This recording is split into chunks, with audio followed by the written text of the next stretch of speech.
If we're all comfortable, apologies for the warmth in this room. I'm sure we're trying to do something to reduce the heat. Let's start off with some welcomes and introductions. I'm Raj Jain, I'm Chair of the ICB. Adam, can I go from you? Will you introduce yourself? Yes, good morning everyone. My name's Adam Irvin. I'm Primary Care Partner Member from Pharmacy. Good morning, Chris Moser. I'm Chief People Officer. Good morning everybody. Warren Eskdale from Voluntary Sector North West. I'm the VC-FSE representative. Good morning, Fiona Lemons, Associate Medical Director. Good morning, Ian Ashworth, Public Health Rep. Good morning, Claire Watson, Assistant Chief Executive. Good morning, Neil Large, Non-Exec. Morning, I'm a partner member. I'm the Chief Executive of St Helens and Knowsley and Southport and Ormskirk Hospitals. Good morning, everybody. I'm Paul Cummins. I'm Cabinet Member for Adult Social Care for Sefton Council, and I'm a partner member, local government, for the ICB. Good morning, I'm Chris Douglas. I'm Director of Nursing and Care. Hi, I'm Claire Wilson. I'm the Finance Director. Good morning, Graham Irwin, Chief Executive.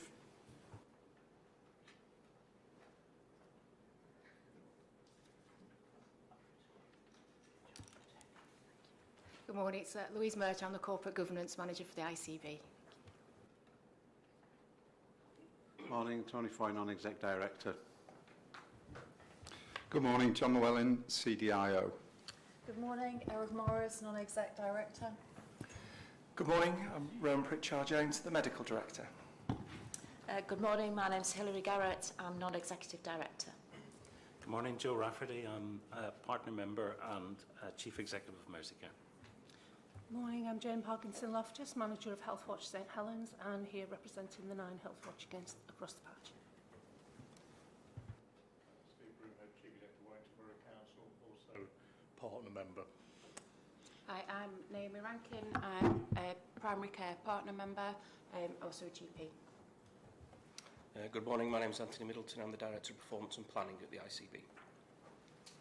Good morning, my name's Claire White. I'm the Chief Executive of Liverpool CVS, being invited here today to represent the voluntary sector of Liverpool. Thank you for that. I've had no apologies to the meeting this morning, which is good. I've not been notified of any declarations of interest relating to matters on the agenda today. Have anybody got any undeclared declarations of interest? No, thank you.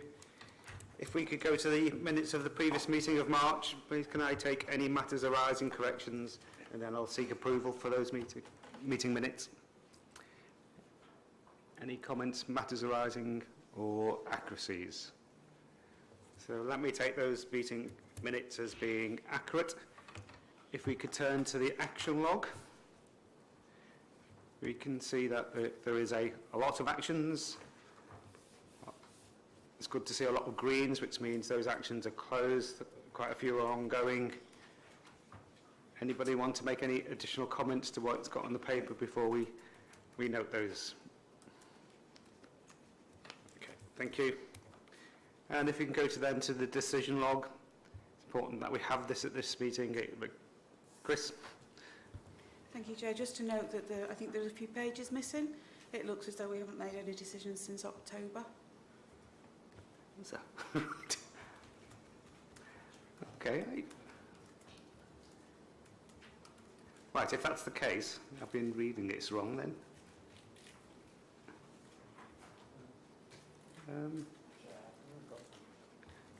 Matthew?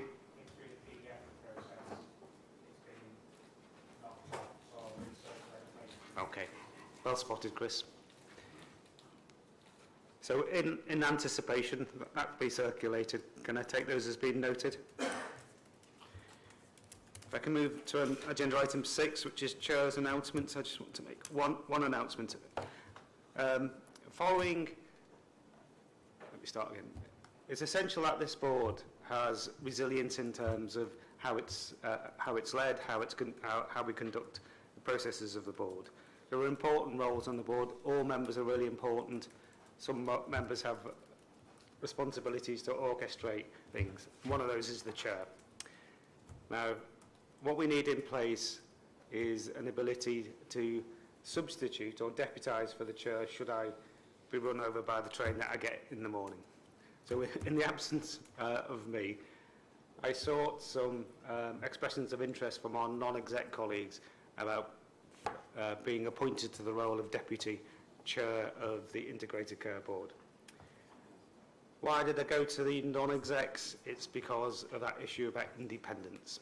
Now, our partner directors are clearly performing a role here, but I suspect my view was partner directors didn't have the appropriate level or extent of independence that a non-exec director has on this board. So, I asked the non-exec directors who would be interested in being appointed to the role of Deputy Chair, and I'm really pleased to announce that Tony Foy has been appointed to the role of Deputy Chair.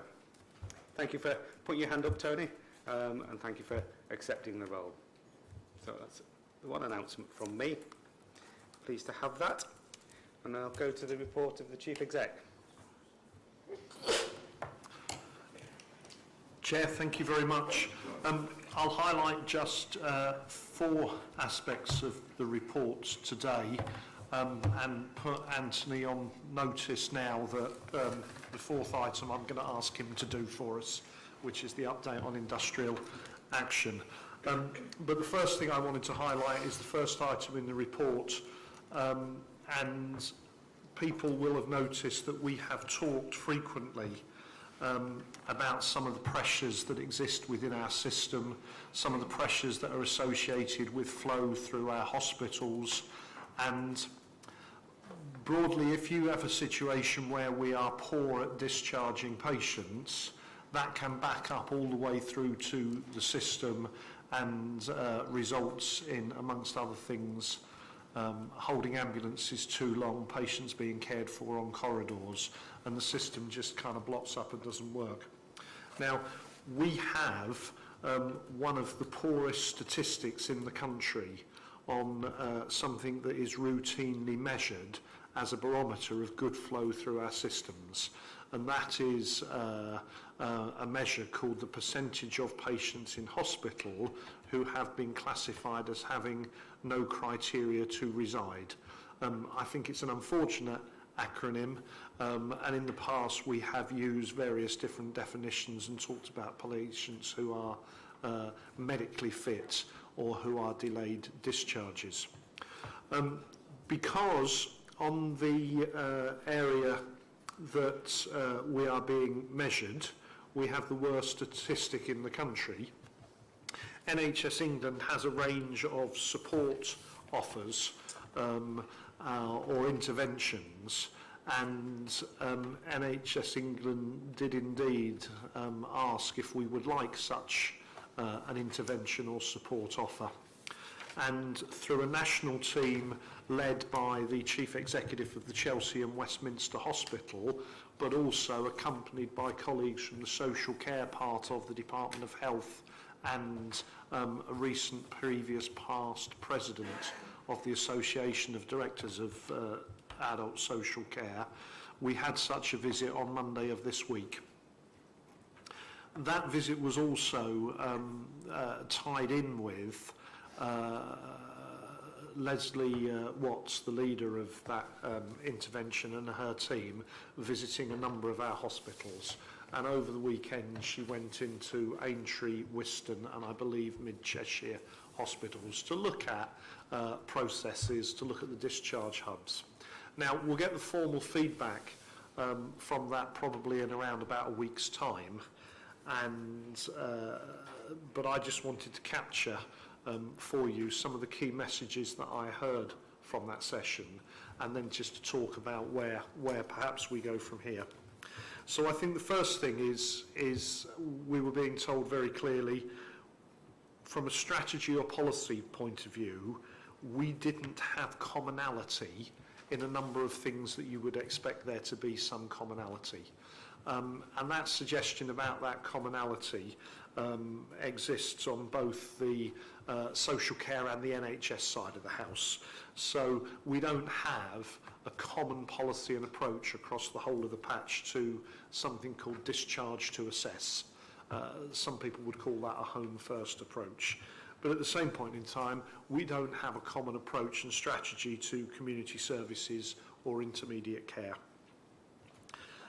Secondly, there is not a standardisation or consistency of either the offer that we have or some of our processes.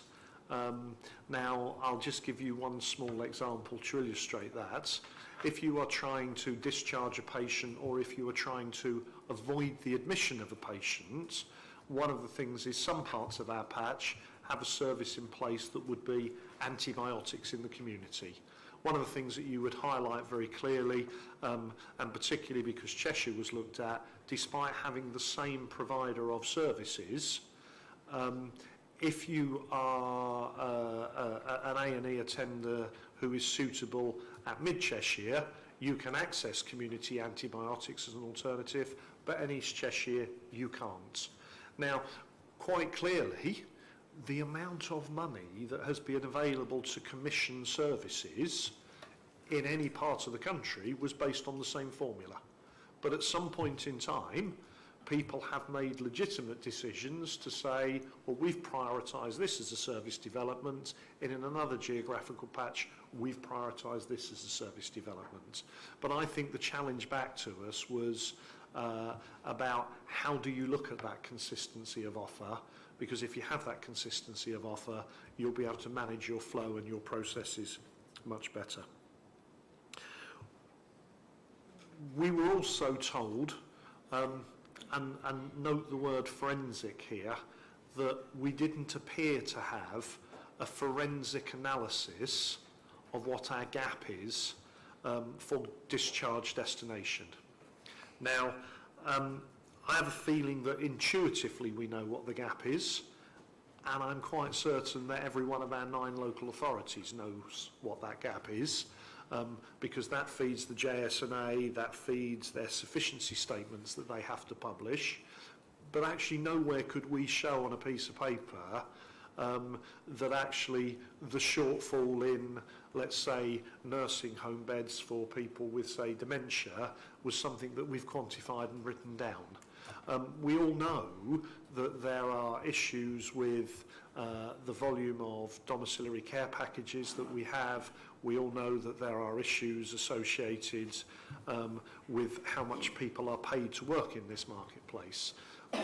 But again, just being told that as a system that we should more forensically look at that was quite helpful and clarified things for me.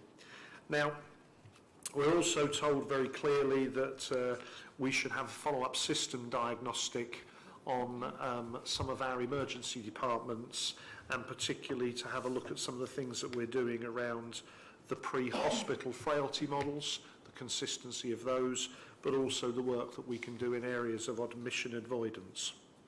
Now, the upshot of this is there will be a number of support offers, but also at the same point in time, we will put together an improvement plan, and we'll put that improvement plan together so that it is relevant at the level of the whole ICB, but also at the level of each of the places that we work within. So I found it to be very helpful. A number of colleagues were there and round the table. Steve was there throughout the day representing the local authority chief execs. All bar one of our directors of adult social care were in the room during the day. Most of our place directors were there. Most of our chief executives were there for some part of the day because we structured and fragmented the day, you know, around physical geographies. So I said I'd debrief the board on what we heard. We will put together an improvement plan depending on the speed at which the national team deliver to us their findings, whether our improvement plan probably won't be back here for the next board. It'll be here for the board after. I'll pause there. Thanks, Graham. Steve? Thanks so much, Graham. I think that was an accurate reflection of the day. I mean, I want to just give the impression that a hell of a lot of really good work going on an integrated basis around this issue. Doing many things right, and I think the question is, what are we doing what are we doing that's wrong? I think you've highlighted all of them. There was no real discussion about issues around finance, because we know there's issues of inequality of finance, different parts of our sector, particularly for social care. And I would imagine that at some point we're going to have an integrated care strategy, intermediate care strategy developed for the whole of our area. That would be a good way forward, I think. But issues of commonality, process, collecting data in the right way, transmitting data in the right way, making sure we understand that. And it was a really helpful session. The Department of Health were there. I think in listening mode they were helpful. There was no blame going on. I was very pleased by that. So it was a decent day. Thank you. Thanks, Steve. Okay, I also just wanted to mention the publication of the Hewitt Review. It's notable that the government haven't responded to that yet. I've noticed that much of the commentariat have expressed their views. For me, I think it's a really well-grounded report. I think it almost clarifies a mission statement for us, and I think the way that Patricia Hewitt has approached this is it's a document that will transcend the change of government if there were to be a change of government. So we'll dissect that. We'll look really carefully about how we use that now as a platform to develop further, but certainly how it expressed recommendations around our relationship with local government, how we work further through the integrated care partnership, but also how we really start to embark on what some people call this shift left strategy, but we really demonstrate that investment in upstream interventions to start to make sure that we focus on the health of our population and not just the healthcare. People will have heard it said many, many times before, but we need to move away from behaving as if we are a national illness service, and we have to make sure really clearly that we put the health element into this. So it's there online to read. We will selectively pick parts of that report back and come back to this board and say, well, here's what we're going to do about that longer term investment. Here's what we're doing about shift left. And much of this will feature as part of the work of the ICP or the HCP. So it's a good report. I commend it to the board, and I think it can only help us on our journey moving forward.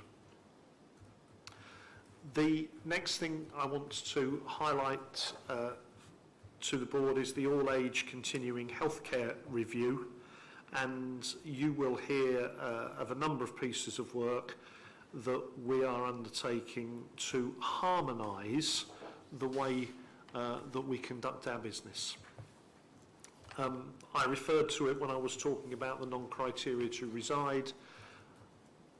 We are the successor body to 9 organisations that were all legally constituted, were all entitled to make their own decisions, and indeed they did. In many cases, the upshot of that was commonly made and consistent decisions, but in other places you find that there was a variety of decisions.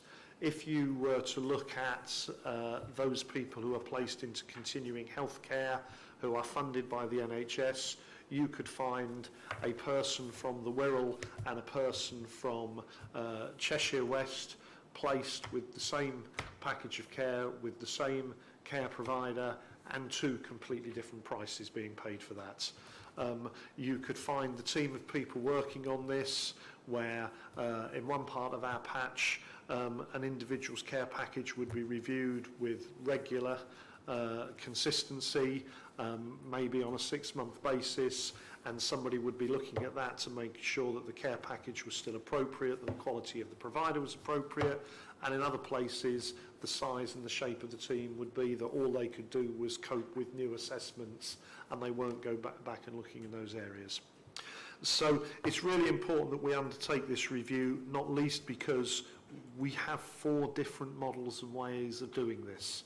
And I have to be convinced, and I have to convince you as a board, that somebody in the Wirral would be treated the same as somebody in Knowsley. Somebody in East Cheshire would be treated the same as somebody in Holton, that a decision would be made through a framework.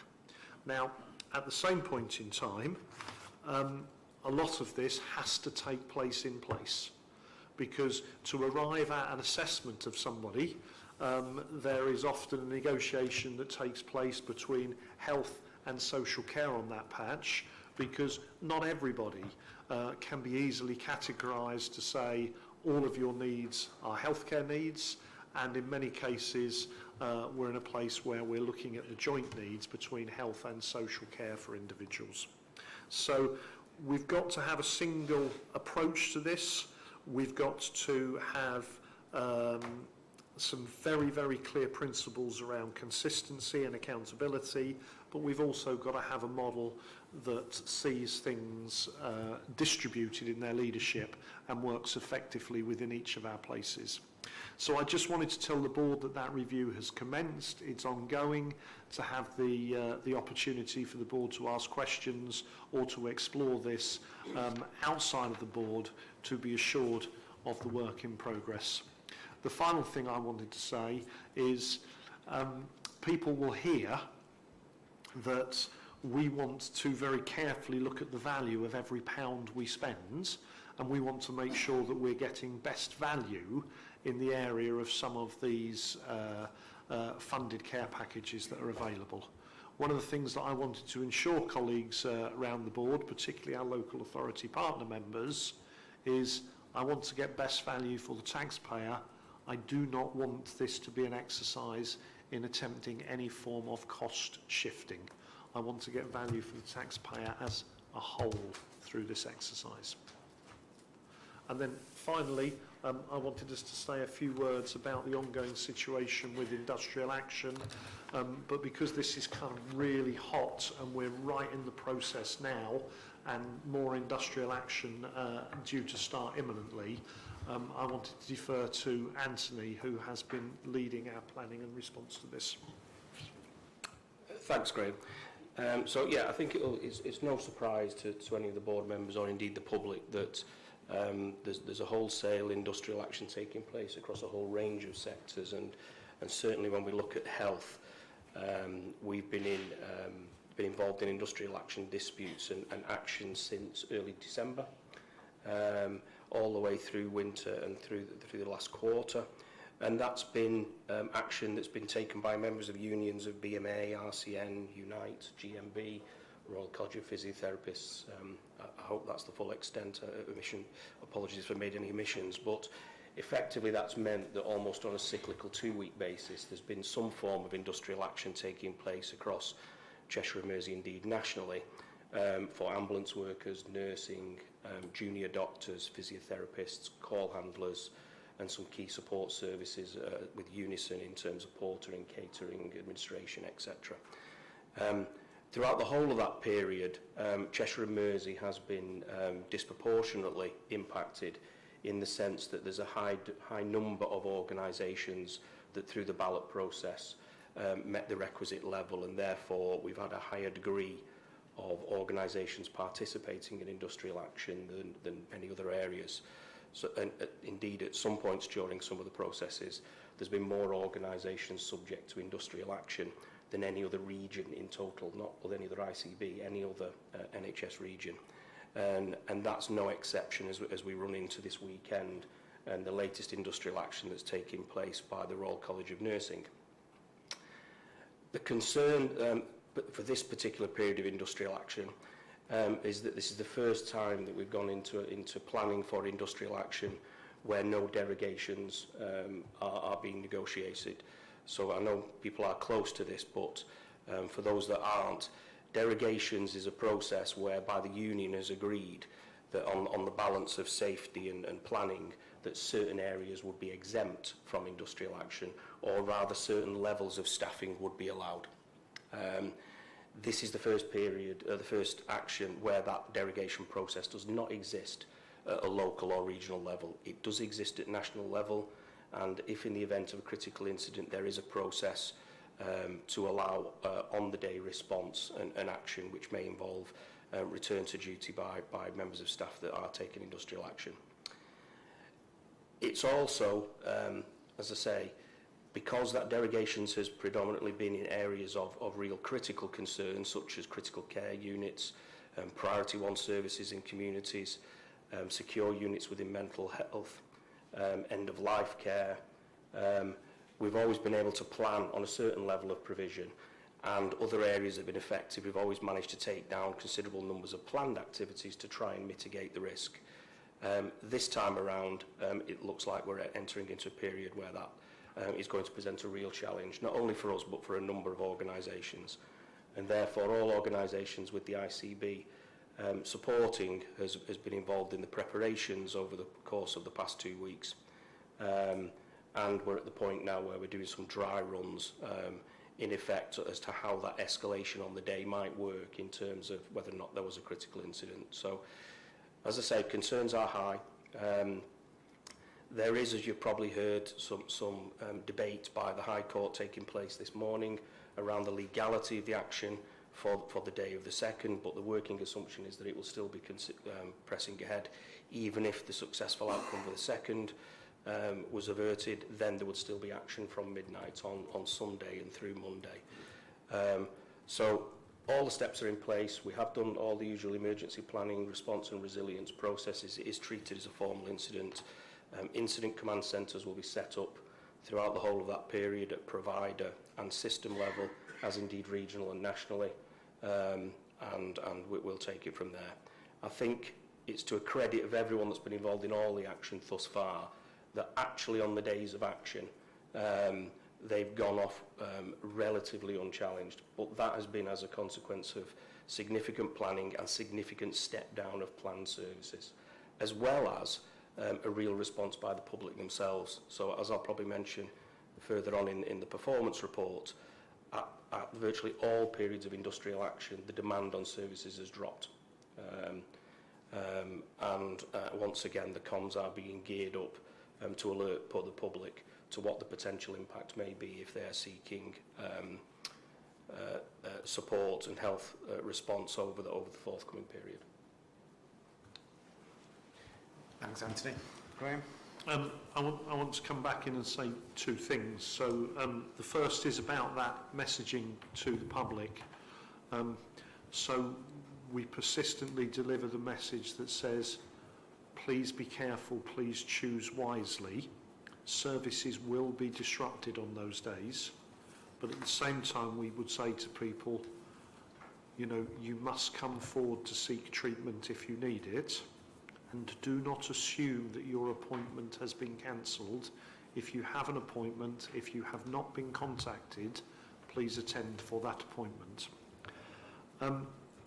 If I can then comment just more widely on the consequences of this.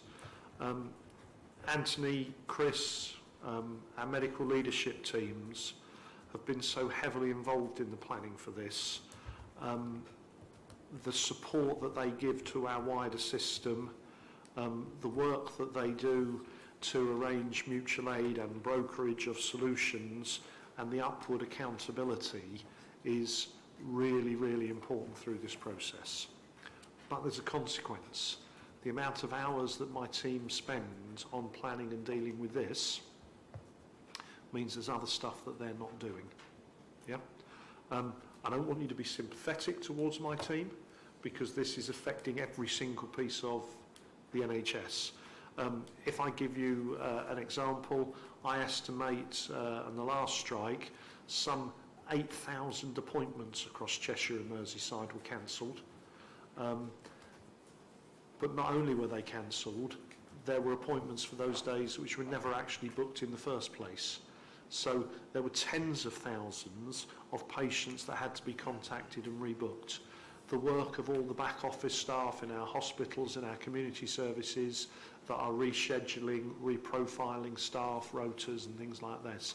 The consequence on this is huge now, and this is likely to be the most disruptive of any of the industrial action that we have experienced. So to Anthony and the team, but also to all of our frontline managers and staff, you know, we keep asking people to do one more thing and go again. We just have to acknowledge how difficult this is. Thank you, Graham. Hilary? Yeah, just a quick comment from me. When we, I just wanted to seek assurance that in our risk assessments we're also including maternity services. So maternity services, we automatically think of midwives. But in those services we have quite a significant amount of registered nurses who operate in the, well, they don't operate, but are present in the prenatal and postnatal space as well. So I'm just asking for assurance that we do include maternity services in our risk assessment. Okay. Thank you. Yeah, absolutely do, Hilary. Sorry if I made that omission. But yes, certainly as we run into this weekend, as you can imagine, Liverpool Women's Hospital and the providers of NICU, neonatal intensive care and maternity services are equal into the challenge, and we are picking them up as part of the process. Thanks, Hilary. Can I just remind speakers to speak into the microphone? The acoustics are bad in this room.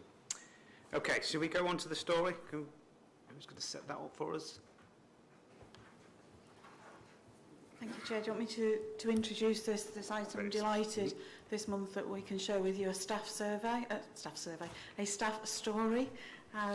You'll see on the clip that Suzanne will describe the challenges that she faced being a working carer and how the organisation supported her to balance the various demands, but also to make sure that she safely landed back into the workplace, but we recognise her ongoing caring responsibilities.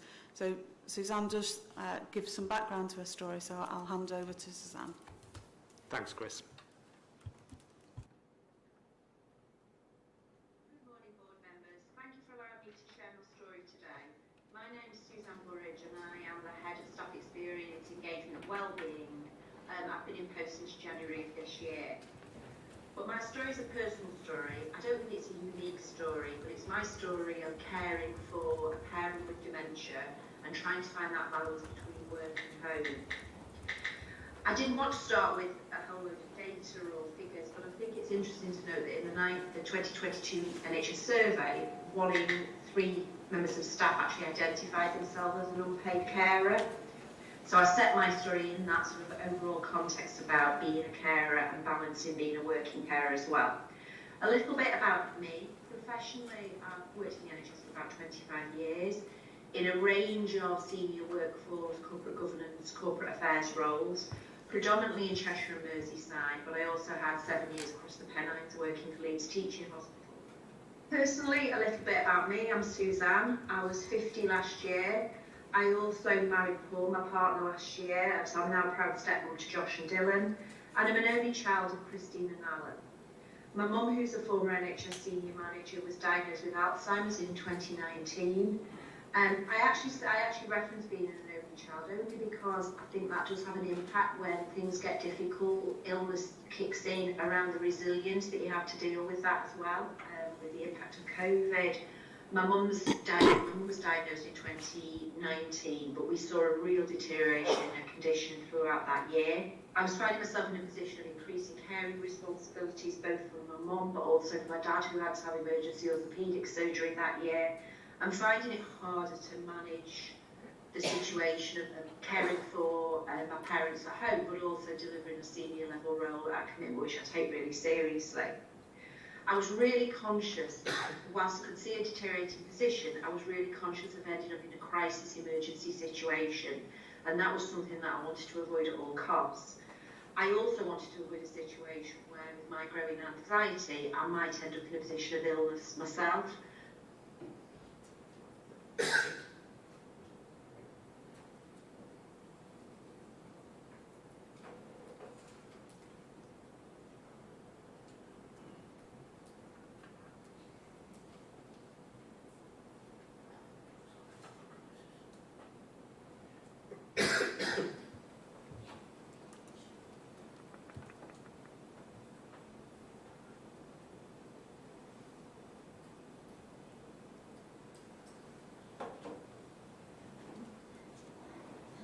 To avoid a situation where, with my growing anxiety, I might end up in a position of illness myself.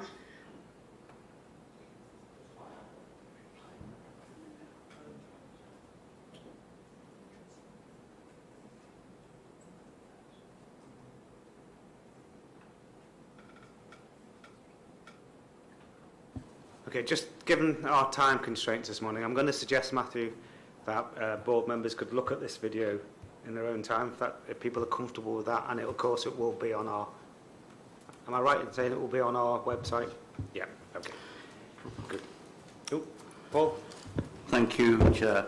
Actually, I was going to ask a question arising from the video to ask what we're doing for carers across our sub-region, really. Have we got somebody who leads on this? Because clearly we were about to hear, I think, about the health consequences of being an unpaid carer and the stress and strains that can put on people.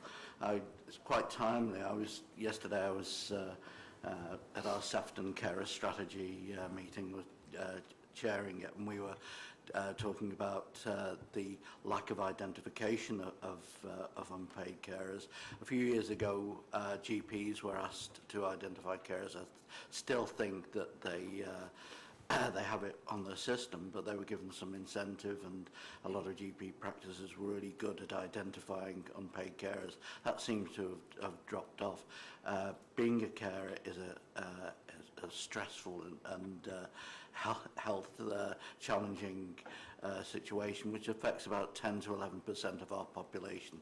So are we doing something about it at a Cheshire and Merseyside level, and liaising with the 9 places to ensure that we've got robust systems in place, A, to identify carers, and B, to support them and see them through their caring journey? Thanks, Paul. And I think you're asking a question on carers in a broader sense rather than our staff as carers. Chris, can you give us a view? I think there is some work around carers. Particular piece of work that I'm involved with is the Parent Carer Forum, and I'm currently in the process of arranging to meet all the carers. I think we do have a member of staff within Claire's team who leads on the carers network. Yes, so I guess two things. GPs still have the carers registers, so we can just follow that up to confirm they're all making sure they're up to date. And I have a member of staff who's leading on carers, so I think between myself and Chris, we're sort of the exec leads for that. So we'll follow that through and we'll have the conversations with the place directors. Can I suggest then, in due course, that the board we come back to this topic? It's a hugely important topic, and we'll be able to discuss it in more detail. Yeah. Thanks, Paul. If I can move, Chris, to item 9.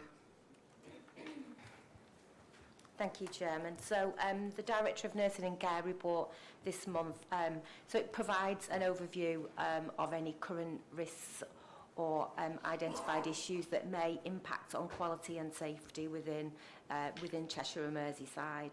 And the report this month focuses on a number of areas, and the first one has already been picked up by Graham in his Chief Exec report, and also by Anthony in further detailed around the industrial action that's planned for this coming weekend. But I did want to provide further assurance that we are working excuse me, extremely closely with all of our organisations affected within the system, of which we have a considerable number. A further point within the report, I wanted to draw the board's attention to an Enhancing Health in Care Homes system collaboration event that we held last week, which brought together around 70 participants from a variety of agencies. We had NHS England staff, our ICB staff, local authority. We had some care home providers within the room and from education. And we considered the Enhancing Health in Care Home model and looked at how all the agencies within Cheshire and Merseyside work together and can continue to work together as a system to ensure that we've got the capacity to play our part in supporting care homes. The paper highlights some of the challenges that we're seeing, and just a few of those are in respect of within the care home is around inconsistency of support and that wraparound care from multidisciplinary teams. Access to training for our care home providers, And I've mentioned in previous reports around the funding that we receive from Health Education England to support us with further training packages for our care home providers. And of course mentioned every board meeting is about the workforce challenges in which we all face, not only within the NHS and social care sector, but our independent care providers as well. The impact for Cheshire and Merseyside on some of these areas are around the potential for care home closures for financial reasons and also for some regulatory reasons as well. But we need to ensure that we commission high quality placements to provide the best care for our residents in our care home settings. The day focused around group work session where we looked at aspects around our residents with dementia and the care that's provided, and also other aspects of quality and safety and a focus we placed upon falls within our care homes, and also the end-of-life sector and how we're providing end-of-life care to people who live in a care home setting. And we need to ensure that they receive the same high quality care that any other resident or patient would receive in other organisations. So there's considerable work going on around this. It was a really enthusiastic session. We've looked at a gap analysis for all our care home providers across the Cheshire and Mersey footprint, and we are continuing to work through collaboration, and I'll be able to bring back further information through that as we progress. The rest of the report highlights two areas around a couple of points I wanted to raise, which was the all-age... Sorry, my computer keeps crashing, so I'm losing... so it was about the liberty protection safeguards and the details around the delay in introducing that, and that we will use our deprivation of liberty safeguard protects continuing moving forward. And also in respect of the continuing healthcare objectives for 23-24, and we've had a mention this morning through Graham from his Chief Exec report around our all-age continuing healthcare review. So I'm going to leave it there, Chairman, and I'm happy to take any questions. Thanks, Chris. Any questions or comments for Chris? Ian? And then Hilary. Hi, thank you for the report. That was help, wouldn't it? Sorry about that. It was with regards to the last item, really, and you mentioned about the falls work with care homes, which is really welcomed, I think, because across the whole of Cheshire and Merseyside, something we're really struggling with is, are we finding some consistencies that we can really build upon in that yet, or is it a bit early to say? I think what we're going to do through the collaborative is use quality improvement methodology in how we support that. So we'll work with, as we do within our acute hospital providers and the work they've done, so ensuring that we've got appropriate risk assessments, that the environment's right. But we'll look at how we measure that, because clearly the environments within our care homes, there can be wide areas which can cause people to fall. So it's how we ensure we've got the most appropriate environment, that our residents have the appropriate footwear, which is really important, and how we prevent falls, but how we do assessments to ensure that we are preempting should a fall occur. Thank you. Hilary? I think it's a great piece of work, and really welcome the collaborative approach. One of the key issues you've highlighted is workforce, and how do we get good registered nurses, for one, into care homes. When I look at the statistics nationally, when you get good registered nurses in care homes, the turnover is far less than you would in community services and acute. So the thing is to get them there in the first place, and one of the ways is to provide good clinical placements for students.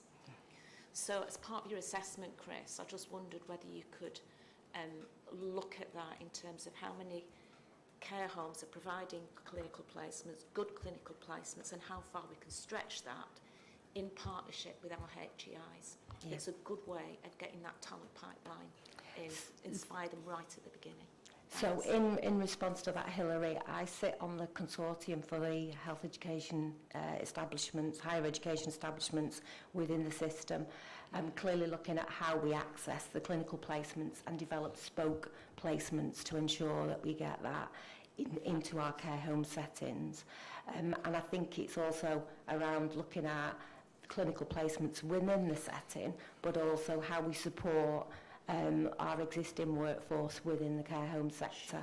And so the funding that we received, we're working closely with Chester University around a package of training support for our care home registered nurses. And there's also a focus around some international recruitments as well within the care home sector. That's fabulous, great assurance, yeah, thank you. Tony? Thanks, Chris. Focusing on your continuing healthcare objectives at 5, you've listed the 3 key standards there, and I think we've looked at these previously at the Quality and Performance Committee, but I think it's probably timely that we revisit these to look at the variance that we found some time ago, but particularly to look for examples of best practice where these standards have been met very well and exceeded in some cases. So I think this would be useful that we did take a bit of a deep dive into this, but picking up on Graham's comments earlier on, just looking this consistency, I think it would be timely that we include finance information into this. So perhaps it's an opportunity for some joint work across 2 committees to make sure we get a full picture of the future for continuing healthcare. Thanks, Chris. Thank you, Tony. Chris, did you want me to comment on that finance question? Or? From the finance, so I think as part of the all-age continuing healthcare review, I suppose it's paramount that quality is at top of the agenda for that. And I do think if we get the quality right within these packages of care, then I think the finance will follow. But obviously I'll work closely with Claire and the Finance and Investment Committee on that. We do have this standard is actually brought to the Quality and Performance Committee, which Tony is referencing, and we clearly monitor against that 28-day standard. But we will ensure that we'll continue to do that through the System Oversight Board and feed through. Joe? Thank you. Chris, it is disappointing to see that the Liberty Protection Safeguards has been sort of cans kicked down the road a bit. But given that people who this apply to are, generally speaking, very complex people who sit in between health and social care, and who often carry very, very complex packages of care, and when those break down, they generate all sorts of issues, not just for the people that deliver terrible experiences, but they become complex system problems. So I suppose the question is, what is it, are we planning to do anything anyway to continue to make sure that we get this as well developed as possible, as consistent across Cheshire and Mersey as possible, ahead of whatever turns into the legislation. So I suppose my question is, we shouldn't stop doing stuff just because this is stopped. I'm not implying we are, but I would agree with you, Joe, in respect that we cannot stop that momentum. I know the team within NHS England are still there working on this. I think there's considerable work, as you said, that has taken place in respect of Liberty Safeguard Protects. I think what we need to do is continue to do that work, but using our DOLS applications in the process to ensure that all our residents are kept safe in respect of safeguarding. Thank you. Thanks, Chris. A really good report and good conversation there. It'd be really interesting or useful to see an outcome for the enhanced healthcare in care homes work collaborative in due course. Is that 12 months, do you think? I'd like to understand the impact of that collaborative work. Yeah, happy to do that, yeah. And in particular, what pulling out today, the issue around falls and training placements would be really interesting to hear. We've just heard about the importance about DOLS and continuing the progress that we're making on DOLS. But if I could return to the finance question around continuing healthcare, we heard Graham say earlier on about the importance of spending every taxpayer's pounds really effectively. Continuing healthcare is a significant, is it right to call it a budgetary pressure in our system? So understanding how we actually do interrogate value for money around continuing healthcare as part of our overall plan is going to be critical. So, good discussion, thank you. Let's go to agenda item 10, finance report. Yes, thank you. So the report that you have in front of you presents the system and ICB financial position for the end of the financial year, taking us to the end of March 2023. You will see that we are reporting delivery of both our revenue budget position and our capital budget position, which is broadly consistent with what I have reported here over the last few months. You can also see that this position has been delivered this year with relying on a number of non-recurrent measures to do that, which means our underlying financial position is in a very, very challenging place. And we're seeing that coming out in the planning process now as we are doing that work collectively across the system to understand what our financial plans look like for the new financial year. Those conversations with NHS England are still ongoing. We don't yet have an approved plan for the new financial year. And once we have, and that work is concluded, we'll be submitting a final position on that to the regulators by the 4th of May. And it's at that point I will bring a more detailed paper to this board next month to talk through the detail of that plan.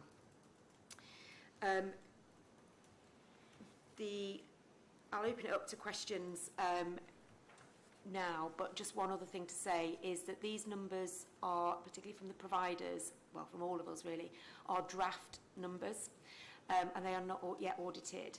And there are a number of technical adjustments that are only considered by organisations in the final sort of parts of the close down process. So I will update the board next month if there are any changes to the numbers, and these are draft. Thanks, I'll open Claire. up to any questions at that point. Any questions? Erica. First one, just before I go into my questions, Claire, I just wanted to say that I'd actually met with Suzanne, that we didn't get a chance to watch us, and it is a fantastic example of both her life with caring, but how as an employer we've helped and supported her. So it really is powerful, so I would say it's definitely worth a watch. So that's on that. In terms of, I thought it's probably worth me doing commentary, the verbal for the chairs at this point. So there's just 3 points that I want to make. The first one, and it's very apt around workforce. So finance, investment and resources. Resources are the workforce of our ICB, who are critical of working on our future fit workforce. So what we've looked at is a subcommittee to FIRC that actually concentrates on that. So part of the meeting we went through the terms of reference, the work plan, and that will come to board in May. So really, really good step forward regarding our workforce. The second one was the month 12 position. Congratulations to all of the finance team just to have pulled it to this position. As Claire said, budget met, capital met, efficiencies met, kind of. It's very, very heavily reliant on non-recurring, and we will talk more as a board, I'm sure, about the budgets. So yeah, just wanted to say the amount of work that Claire and her team have had to do to get to this position. My final point really is the budget. Claire will go into more detail when we can about the budget, but for me it's the impact of the time that's being taken again by the corporate finance team and all the providers, CFOs. What we haven't got now, and we probably would normally have, is detailed budgets, delegations. We haven't got a financial strategy with our priority spends, and there's no fault here. It is time commitment that's been taken getting to this point. So I think there's got to be the budget and then a lot of pace to get us in the position, because it becomes very challenging to know what our priority spend is in those committees that we're chairing and attending. So that's the commentary for me, and I'll take any questions if there are anything as a chair. Thank you. Thanks, Erica. So just in case people haven't understood, Erica's brought her agenda item to this agenda item, which is from this agenda item something like 18. Claire, do you want to make an immediate comment on Erica, and then I'm going to bring in Steve and then Neil? No, I mean, I recognise and support what Erica said. had a lot of discussion in the Finance Committee. I mean, to a certain extent, this paper is sort of old news now. To a certain, you know, we've delivered last year. Our focus over the last few months now has been absolutely about the new year. There has been a significant gap that we have across all organisations worked hard to understand and address and bring down over the last 3 months. We still have a gap that we haven't yet resolved, and that's the sort of level of the distraction, I guess, that Erica is alluding to, the fact that we have kind of taken a lot of time to get to a place where NHS England feel that we've got an acceptable plan, and we're still not quite there, which means we've got a lot of focus that we've had to make on 23-24, and we really quickly need to move into how are we going to deliver these challenging plans, and what's the strategy for 23-24 onwards. Thank you, Claire. Steve? I mean, as we move forward as mature as a ICB, we might at some point consider the position of local authorities, the 9 councils involved in this. I mean, each of the 9 councils spends on average roughly 60-70% of its total revenue budget on social care, and all councils are reporting enormous demands on those services and reporting deficits at year end of anything between 10, 15, 20 million pound on those services because of the demands. So when you look at the deficits here and the 30 million deficit, yes, we've done well, but you look at take a system-wide view of this from a financial point of view, we're not doing very well because social care is still, I know my best tips on this track record on it, you know, still massively underfunded, structurally underfunded, because government has not sorted the funding out. Thanks, Steve. It's a really important point. And perhaps what we could think about is how do we bring that to life in a, let's call it a position paper, Steve? I'm just suggesting we bring it to life in terms of a position paper and working with local authority colleagues. And then the regular reporting of that, perhaps through our finance report, would be really important for us to see. Yeah. But let's set the scene with, could I ask you to lead that on behalf of the local authorities? Yeah, sounds good. Good idea. Neil? Yes, thank you, Chair. I echo what Erica said in terms of Claire's effortless attempts to get the system into balance, and she's done a tremendous job. I understand the system well and the challenges she has. I think for me to support Claire, I think this is more than just a finance problem. This is about trust board governance and how boards are held to account for the delivery. I think there's 3 key areas for me which I see where we can help them, and that's around delayed discharges, social care, workforce, but productivity and CIPs are things which they've got to focus on. But I think we've got to remove some of the pressure from Claire and say this is not a finance problem. This is about a board governance problem, and we need to find a way that yourselves and Graham and we as a board work with those boards to understand where there are strategic issues where organisations need support and where the organisations need to support themselves more and be part of the system. We want to be a system, we want to work with them, but it's got to work both ways. But I think we've got to take some of the pressure off Claire and say, now this is a board governance issue. Because working with the finance directors, I think she's done a tremendous job, but then they go back to their boards and they have a different approach in terms of the boards looking after themselves rather than looking after the system. So well done, Claire, but I think we need a different approach. Thank you. Tony? Thanks, Claire.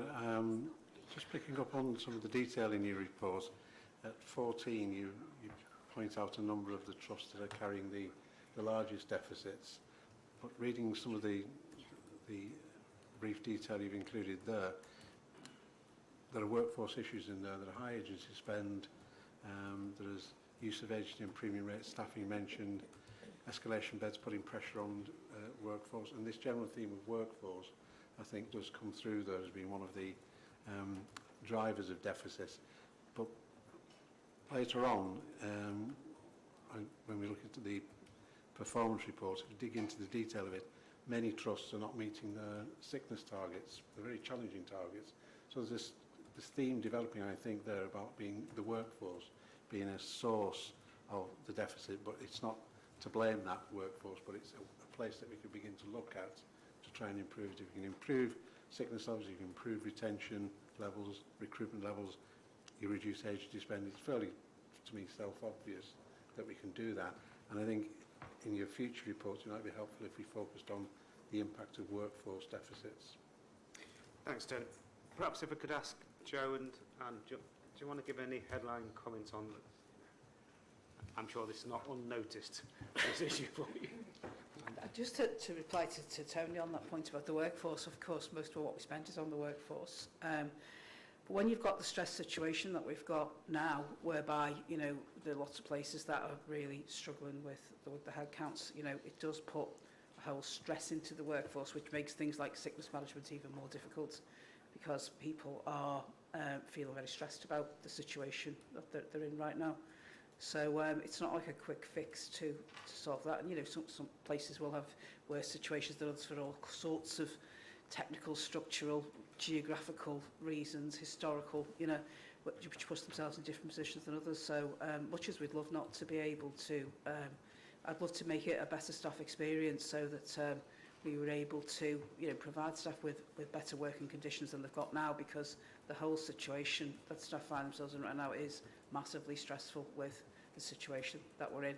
So, thanks. It was not a critical comment. It's an area that I think we don't pay enough attention to as a board. No, and it is one of those, and you know, the fact that we've got beds everywhere open, you know, trying to, which we haven't really got staff, so we're having to spread people around. It's, you know, we're not in a great place as regards, you know, the consequences of the issues with the workforce are something that isn't good for the staff, but it isn't good, you know, from the point of view of all sorts of service delivery issues as well.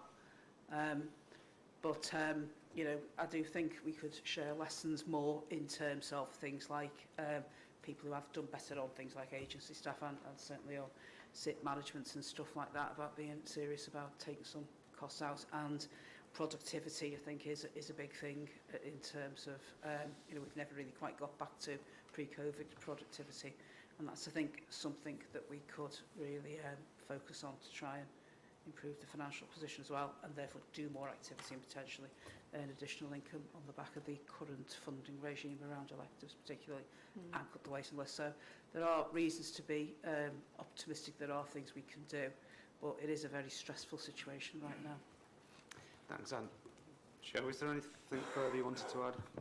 Yeah, well, I mean, reflect back many of the comments that Anne made. I just think in the community mental health sector, it's a more balanced position, and there is a bit of a lesson there for us.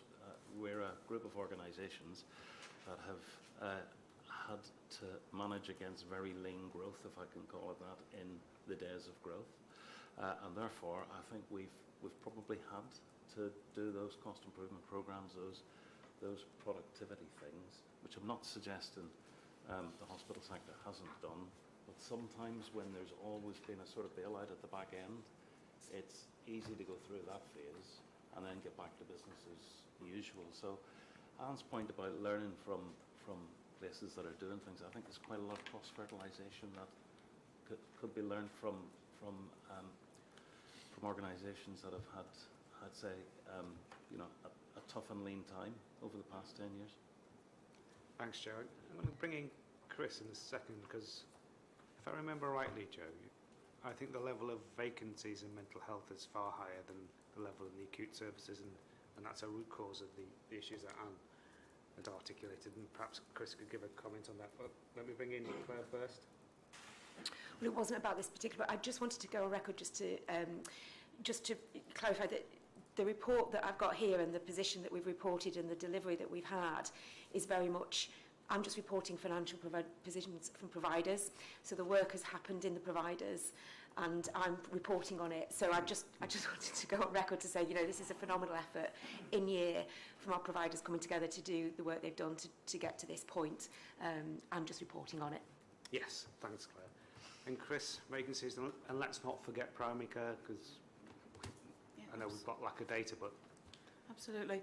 And just to give people assurance that obviously when we look at our planning, we do look at workforce, finance and activity and try and triangulate that. And I think that's where we've really had some difficulties this year as well. So we have the breakdown of vacancies and growth for each organisation. We aggregate that up to the collaboratives as well. And then we start to look at what supply we know is in the system. So we'll be working with Joe's HR director and team to look at where the level of confidence is. So not just taking a workforce plan, but saying, you know, do we have the right supply coming out of training? Do we know what retention rates are? We've got a big retention programme at the moment that works with individual trusts and across those collaboratives. And where we don't have confidence, we're working with further education as well as higher education to look at the potential for new roles or doing things differently. And the teams very much in trusts are looking at things like flexibility, where can we utilise staff in a different way, what skills do we need. But absolutely take Tony's point, we had a big discussion yesterday at our HR Director Network looking at agency rates and the potential to do things differently without increasing the pay bill. So I think Claire made the point around our workforce has increased, but our pay bill has increased disproportionate to the increase in workforce. So what we don't want is that we just create further inequalities across our workforce in a means to either keep or attract staff. And certainly we try to manage that churn between organisations in Cheshire and Mersey. So we don't want one staff offering an incentive that just means staff move from another trust. So we monitor that and work very closely with the HRDs, and we take regular reports through to chief executives as well. Thank you. Thanks. Any further comments? Hilary? Yeah, I'm just wondering as a board how we can help providers persuade agency staff into substantial roles. What's the climate? Can we amplify as a board the benefits of that across all providers? Maybe ask providers what support this board can give. And I think secondly, on the theme of carers, I just wonder how many hidden carers we've got amongst our workforce that don't feel confident to say that they are carers, and normalising the conversation about carer responsibilities. And, you know, the burden that they have to carry and the financial consequences for providers. Is there something there which we started to do today? So unfortunately we couldn't hear or finish the presentation, but something about the hidden cost of hidden carers, which I would welcome a conversation maybe at your subcommittee about. Thank you. Thanks, Hilary. Good point. So, as you've said, it was a finance report. It's a summation of the financial positions of the majority is for providers. But as Neil has led us, it is not a finance question that drives the finance report. It's the productivity, it's sickness absence, and so on and so forth. And I think what we can see across Cheshire and Merseyside, there's some excellent work going on to attack those fundamentals that need to get right. But perhaps there's something about consistency and using our scale to an advantage using our scale so we get better advantage of some of the assets that we've got. So that means my first summation. Yep. But we will hear a lot more about this going forward in future board meetings. Thanks, Claire, and everybody for that conversation. Anthony, can we go to quality and performance, please? Yes, thank you, Chairman. You've got quite a comprehensive report in front of you which provides a lot of detail in the narrative across the various sectors, and there's also a detailed data pack in there which I would hopefully would recognise as more of a standard pack, but we are still working on the development of the content and will continue to do so iteratively. But I'll try and pull together some of the overall view. I think if we were looking at urgent care and we look at the position that's portrayed in the data over the last quarter, you know, it could be very much perceived that this is a position of improvement. You can see ambulance response times improving, you can see our handover improvement, A&E attendance is down, admissions are down, 12-hour admits are down, but the reality is the bed occupancy and the non-criteria to reside is very static within that. And I think we need to recognise that those improvements are being achieved through a great deal of effort to manage this on a day-to-day basis and indeed working forward. But there's also a recognition that, you know, there is a seasonality to this. There is, as I've said before, during this period we have seen a significant shift in public behaviour in terms of accessing urgent care services during the industrial action periods. And there has been some short-term fixes put in, if you like, in terms of additional monies, additional capacity to stretch the acute trust bed base even further by over 200 beds during the winter months, and also driving some additional capacity in social care to the tune of about 12,000 extra bed days during that period. But I think what it does do is that, you know, it can clearly demonstrate that when the demand changes, or certainly when it abates, then it does translate into direct improvement. And particularly, we are all focused more than anything on the ambulance response times as the recognised highest risk that the health system runs with. So Graham talked in a great deal of detail about the efforts that's been made at the discharge end and where we plan to go to in terms of the approach to that. But equally, I want the board to be assured that we're focusing on what we call emission avoidance, usually within the health sector. But the reality is it's prevent. It's very much about what are we doing to ensure that patients don't need to necessarily seek the urgent care access from the health services and social care services as much as they do, but when they do, that it follows down a path that doesn't automatically relate to hospitals. And when we look at some of the rates across Cheshire and Merseyside, we can see that there are very varying degrees of success across the 9 places. So even if you just look at the number of patients that are picked up by an ambulance, what is the proportion of those patients that actually attends an A&E department, and those that are actually able to go to some other form of support. And we do see massively different variance, massively different statistics across Cheshire and Mersey, and that has to be the focus for us moving forward. If I look at elective care, I think, again, you know, similar to the national position, we have seen the overall waitlist size for Cheshire and Mersey plateau for quite a period now. Pre-pandemic referral increases have abated somewhat, and obviously elective activity, as you can see in some of the charts, is getting closer and closer to those pre-pandemic levels. We've got a good story to tell in terms of our long waiters over the course of last year. The objective was to try and eliminate patients waiting over 78 weeks. The final position that we had at the end of March was 58, which from circa 3,500 at the start of the year is a considerable delivery, particularly when we talk about some of those urgent care pressures which often impact on planned, but also, you know, the impact of industrial action. You know, Graham talked about the numbers that were affected just in the latest period of strike action. But I think that the tally that we have at the moment is that there's been over 42,000 patients that have been affected in Cheshire and Mersey over the past 3 months, and everything that's been done to reschedule those and give those patients the access to treatment they need. So to have only missed by 58 was a fair achievement. I think as we look forward to next year, the challenge is to reduce down and eliminate waits over 65 weeks.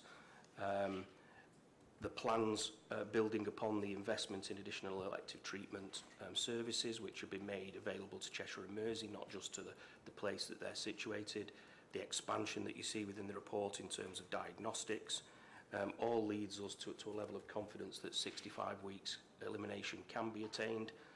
The providers and the places signed up to that as part of the operational planning at the first cut. And that's, again, a significant barometer of confidence around that. That wasn't the same that we experienced the previous year when we were heading towards 78 weeks as an objective. So real good system work in there, and much to the credit of the elective programme that runs under the banner of the provider collaborative that Anne chairs, where mutual aid, common waiting lists, etc. is becoming increasingly the norm. The same could be said of cancer, that expansion of diagnostics, that working towards common waiting lists is seeing a level of confidence that we believe in terms of the 28 faster diagnosis standard, that can be attained by Q4 of this year. And similarly, the backlog in terms of cancer treatments that was exacerbated during the pandemic period will be down to a level where indeed we should be able to deliver the 62-day standard by the end of the year. Within that, there's always a level of granularity, and we need to understand that each individual type of cancer or tumour site, how that's performing. But again, the Cancer Alliance, something again which runs across the whole of Cheshire and Mersey, has a great deal to play in how that is managed in real time, and the coordination and access to all of our residents. Mental health, as Joe's mentioned, and community services indeed, are not separate to the pressures that's being faced across acute care, and thanks particularly to both Mersey Care and CWP, that we're now beginning to see the same level of granularity in terms of operational detail coming through into the Strategic Coordination Centre that Cheshire and Mersey runs. We see the real-time pressures that mental health and community services are under, and we're working towards how some of that becomes a bit more visible to you in terms of board reporting. But as Joe's long been an advocate of, we're starting to see an increased recognition at national level around some real standards for mental health, not just physical. And one of the main objectives this year is that systems reduce or eliminate the number of patients or families that are affected by having to be found a placement outside of the area. And if we look at Cheshire and Mersey for last year, there was approximately 4,800 bed days occupied by patients that were outside of the northwest. Now, in some cases, that's entirely appropriate. If you're a resident of South Cheshire, you know, it's probably closer to be found a placement in Shropshire or Staffordshire than maybe the north part of the Merseyside area. But again, both providers working together closely to try and see how again, access to services and bed bases can be accommodated as a whole. There's a plan to reduce that to no more than 900 in the forthcoming year. In terms of primary care, and again, thanks, I know Adam's working on quite a detailed piece of work to try and incorporate, certainly within the board reporting, but more importantly in our operational delivery, what we're doing to see visibility of non-GP primary care services. The only bit that we see at the moment within the board is predominantly the GP services, but even that tells a story.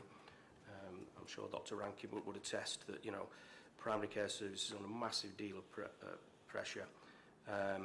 And, you know, the figures that we are seeing is that Cheshire and Mersey is above the national figure in terms of the amount of appointments it is offering. It's 110% of what it was pre-pandemic, and I'm sure it feels a lot more like that on the ground. The final section, if you'll allow me, Chairman, is I just wanted to highlight on page 120, we provide a page in the report where we identify the provider soft segmentation. So this is part of what has been a national and regional approach to trying to understand or trying to rate individual providers against a whole range of quality and performance metrics, with 1 being the best and 4 being the lowest. We have had previous conversations about the organisation that sits at level 4 within Cheshire and Mersey. But from April onwards, the ICB will act more independent from region in the determination of these segmentation ratings, but increasingly how the support from the system and the ICB is provided. So over the next month, we'll be meeting with each of the segment 3 providers and agreeing some exit indicators and exit strategies for each of those organisations to move them towards a level 2 and beyond. In due course, I'll fetch back via the Performance and Quality Committee the progress against some of that. So if that's okay, Chairman, I'll pause there and open up to questions. Thanks, Anthony. Any questions or comments for Anthony, Fiona, and then Paul? Thank you. It's just on the primary care indicators, Anthony, and I'm sure there is work going on. The paper as it's presented puts a lot of emphasis on activity in primary care and a lot less on quality outcomes. You can see some quality outcomes within the place, the place summary, the tartan rug, but you really have to go digging in, and it would be really good at some point to get more of a narrative around that. And you know, if you do look at the tartan rug, you can see the huge variation between places on things like screening rates and immunisation rates, and I think we should be better cited on that. That's a fair point. We'll pick up on that. Paul? Thanks, Raj. I want to comment on mental health, really, and I'm grateful for Anthony's highlighting of this and the comments that Joe made before. I met on Tuesday with our social work teams, mental health social work teams in Sefton, who are seconded to work with Merseyside, and it's an excellent partnership. Now, we see here 100% occupancy pretty well in mental health beds across Cheshire and Merseyside, and my social workers tell me that's not uncommon, and I appreciate both from the previous report the financial challenges that we've got, the massive workforce challenges that we've got, but it really, I think going forward we need to be looking to try and plan to increase bed numbers. Not that we want to prioritise beds, I understand that, because you know, we want to seek as many alternatives as we can, but there are so many people waiting in distress for a mental health bed, and it's causing real suffering in the community. It's not just that though, that the social workers report that there's a lack of community alternatives as well. We've got some brilliant work going on in Sefton in some of our centres run within the voluntary sector, but it's not an even approach, and I don't know across the 9 place areas have we got an evenness of approach and access to those sorts of alternatives. I don't think we have. We've got some brilliant resources. We need more of them again, and it's a request really to us as an ICB to be thinking about that.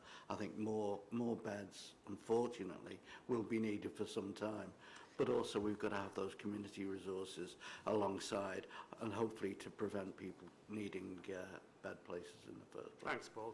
Joe, do you want to make any comments on that before bringing in Hilary and then Graham? Yes, thanks very much, and good set of comments, Paul. I mean, you're bob on the money.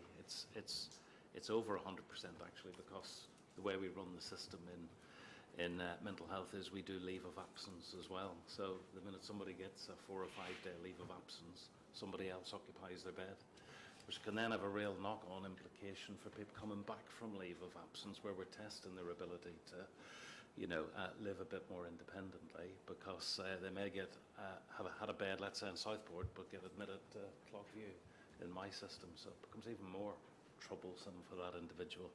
I think a big answer to this is a better structured housing approach. Of the 60 people who could be discharged from Cheshire and World Partnership or Merseyside, the majority of them need a structured housing offer, because often because of mental health presentations, some you know, the types of behaviours that are sometimes associated with that, they find it difficult to have stable housing. So a housing market that would make an offer that is specifically focused on people getting a discharge from a mental health placing. Mental health providers would be really happy, and we have worked with some where we put our staff in alongside housing association folks, so we can do that careful management. Would for me be a more preferable solution to increasing just our bed base. On the community bed, it's absolutely right, but we have to think about safety in the community as well, as we see increasing acuity of mental health patients. I mean, I don't know if it's reached Anthony yet, but we're doing a piece of work that in mental health that says, what would our equivalent of corridor care look like? Which are basically people who we can't admit to a hospital bed, but we circulate in a community pattern. Now, some of those people I don't think would benefit from, you know, lower tier community services input. There are a lot of people who would, you're quite right. So we need to get consistency around crisis cafes and those types of things.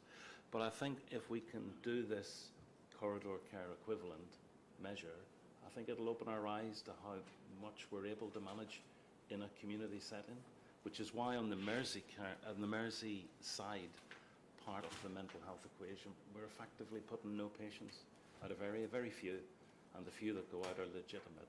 So sometimes this pressure is creating something good for us that we should take the learning from. But the points you make are right, Paul. I think where a bed, what we mean by a bed could be a really good conversation for us to have, because it's not necessarily a bed in the NHS. It's a bed somewhere in the community where we can connect to all of those other really important support functions. Thanks, Joan. I'm sure we'll return to mental health in due course and understand the complexity as well as the opportunities. Let me just bring in Hilary and Naomi, then I'll finish with Graham. Yeah, good to see the emphasis on out-of-area placements, and I just want to reflect on, you know, the high-profile cases that we often see in documentaries around people not being safe in them and poor standards of clinical care, the last one being the Hesley Group with situation in Doncaster. So I suppose my question to the board is, how can we be assured that our out-of-area placements for our most vulnerable, that people are safe, number one, and secondly, receiving the appropriate clinical care? Thank you. Who's Claire? I'm looking at Chris. Yeah. Thanks, Hilary. I'll try to pick up on that. I think we're monitoring that through our quality and safety processes within the organisation. And I think we do that well within our acute providers, and I think there is further work to do around the independent sector provision. But we would look at developing the same governance oversight around quality and safety for all our hosted commission areas within the system, whether that is out of area. It's just we're at the process of pulling that together, because as you can imagine, there's a considerable number. And what we don't want is, we don't want to be alerted through other routes. We want to work with the independent providers. But as you've said, they can be out of area and also a huge and considerable number. Yeah, and it's such a challenge, you know, given the volume too. And I suppose as an interim, being really clear about the reciprocal arrangements with the host ICB would be helpful assurance at this point. I think it's also working closely with the regulator of the Care Quality Commission, because the placements will be regulated by there. But what we don't want is, we don't want to wait until the CQC inform us around an issue of quality and safety. It's how we work with the provider to support them, because what we don't want is further placements losing their registration and not being able to provide appropriate care. Yeah, sure, thanks. Thanks, Chris. I'm going to go to Naomi, and then Warren, and back to Graham. Thanks. So I think firstly I just wanted to kind of reiterate the, I suppose I appreciate that it's been acknowledged that primary care are providing 110% of appointments in comparison to pre-COVID levels. But what I don't think that the report provides is an accurate oversight of the situation of primary care. I think when I look at the report, I'm able to look at a Merseyside summary or a hospital trust summary, and have a good understanding of where that hospital or where that trust is at. I don't feel I have that with the report that's provided. And I know that I have mentioned this in previous board meetings. It was just to kind of report back to the board. So Adam and I have both taken this to look at what data would provide a more accurate oversight of primary care, and not just general practice, but also looking at pharmacy, and also what information could we potentially look at for dentistry and optometry as well.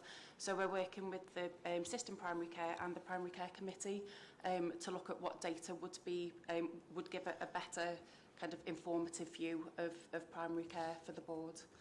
So hopefully we should be able to come back before the next board meeting with and obviously work with the Quality and Performance Committee for that. Thanks, Naomi and Adam, for that work. Hugely important that we get that more comprehensive view about primary care. And it's good to hear that we'll have a draft, will we, for next month? Fantastic, thank you. And Warren? Thank you, Chair. Thank you for the report. Clearly, a lot of burden placed on all of our systems in terms of the activities that's going on. It feels critical, the conversation around patient flow and beds, and how we all play our part in supporting that conversation. I am conscious that we're probably the only system, certainly in the North West and possibly across the North, that hasn't had a systematic review of the VCSE role in it. I know we're well embedded in the relationships with place, but it does feel sometimes like we're inventing the role of what the sector can provide place by place. We've been running the pilot in Halton and Warrington Hospital Trust, but I think we need to think through how we can systematise those lessons and make sure that we're playing our part as a sector in answering potentially our biggest challenge here. I'll come to Steve. One, I think you've just put an ask on the table there, haven't you, to say, why haven't we done a systematic review about the relation, and I forgot what phrase you use about VCSFE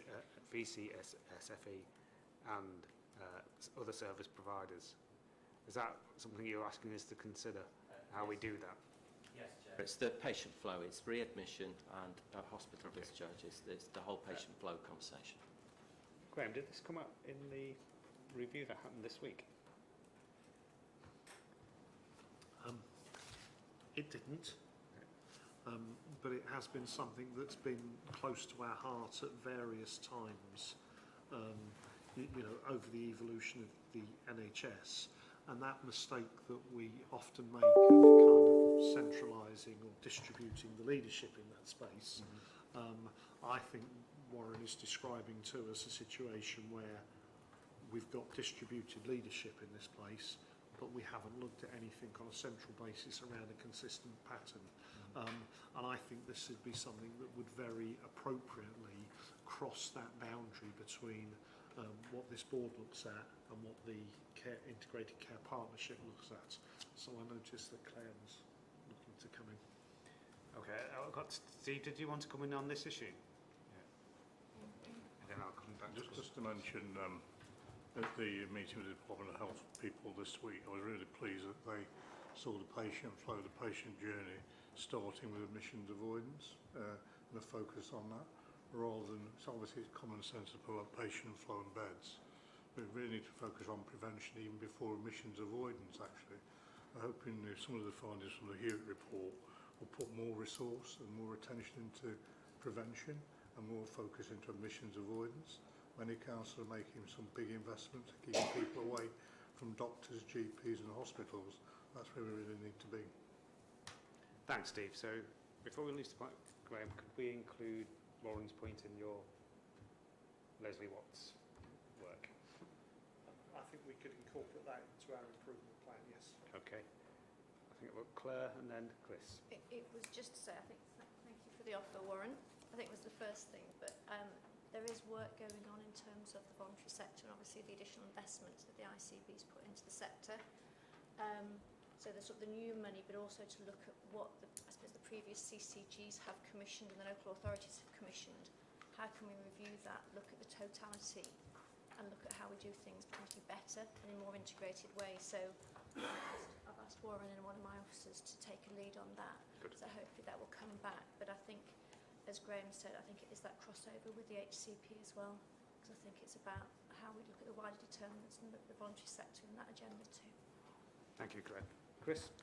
Yeah, my point refers back to the point that Naomi made in the collection of the metrics around quality for primary care, pharmacy, optometry and dentistry, and I think it goes much further than just providing the metrics through to quality and performance and into a dashboard, but it is the so what and what are we going to do about that in aspects of where the providers of those services are not delivering quality and how we take that forward, which is going to be a huge piece of work. So I think it was just to make that point that we need to look at what do we do, and that takes us back to the point that Anthony made really around the segmentation for our acute providers is would we look at something similar and how we would encourage providers to improve around quality and safety.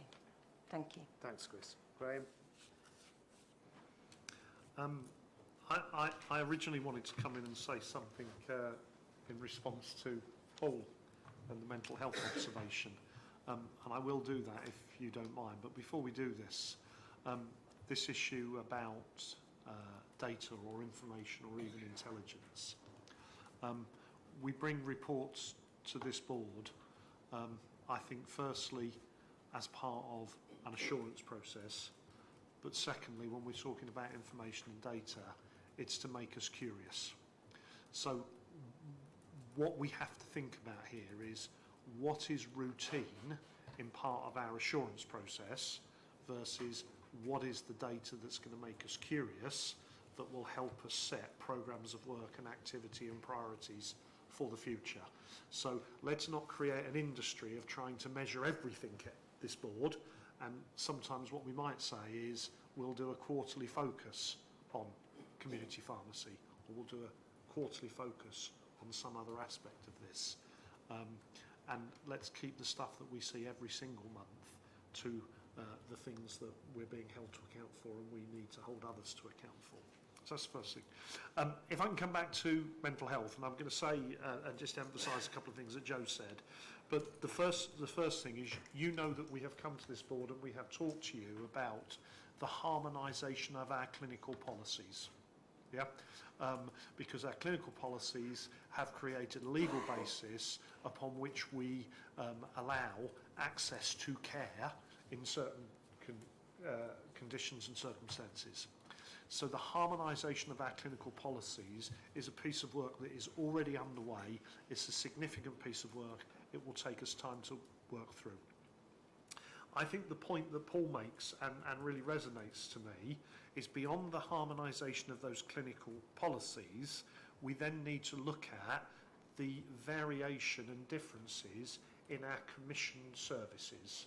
And as I gave you the example of community antibiotics, what we need to think about is, in our next stage, is a mapping exercise that says, in our priority areas, we have mapped and we have understood the variation and discrepancy, because in some places those variations and discrepancies will be associated with the needs that were being trying to be solved in that place. But we ought to have a really clear view of that mapping so that we can decide again what our priorities are for the type of service provision that we want across the patch, where there should be some local discretion and where there should be consistency and harmony across the whole patch.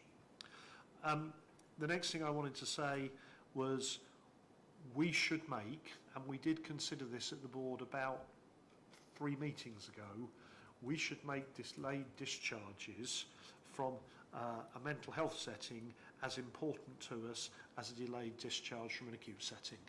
And so I think it's right to highlight that. It's right to highlight the housing point as well.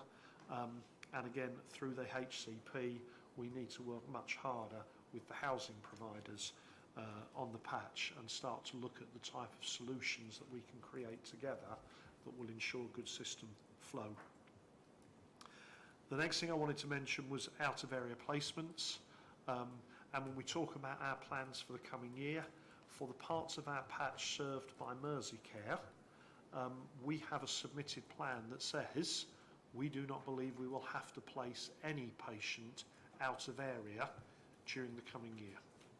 Our plan for the patch served by Cheshire and Merseyside Partnership at the moment assumes that we will place some patients out of area. Now, we have to be careful about not hitting a target and missing a point. So if the Cheshire and Merseyside Partnership Trust placed a patient in Wrexham, that counts as an out-of-area placement. Because this item is measured on an NHS regional footprint, if Cheshire and Merseyside placed a patient in Lancashire, that would not count as an out-of-area placement. So we're not trying to get to a value of 0 here, but we should be monitoring this and monitoring this closely, because it is an indicator of the adequacy of the local services that we have commissioned and have in place. And then finally, we should just remind people about what has happened to our bed base. But our mental health bed base went down during COVID, and that was a good thing, and we haven't gone back to the previous bed base. So people talked about, in some of our mental health services, still having what were known as dormitory type accommodation for our patients, and through COVID we drove the numbers of that type of accommodation down so that people are cared for in more effective and more conducive settings.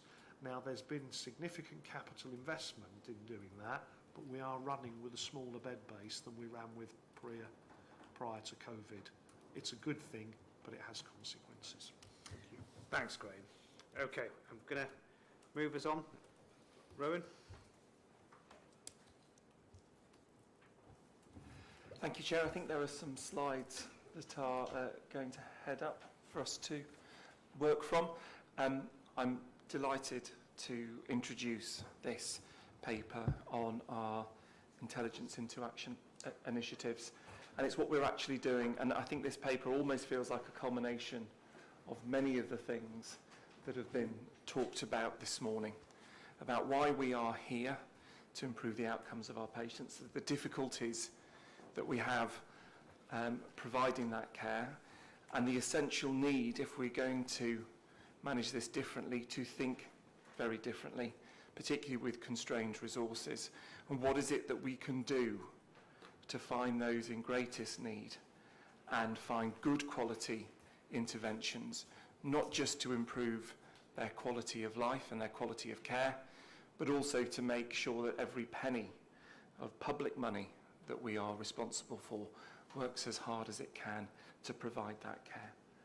I'll introduce John first of all to take colleagues briefly through the paper, and then I really want to bring that alive with the evidence of what has already been achieved, albeit still in a fledgling part of this programme, which I think is so important for our system. Thank you.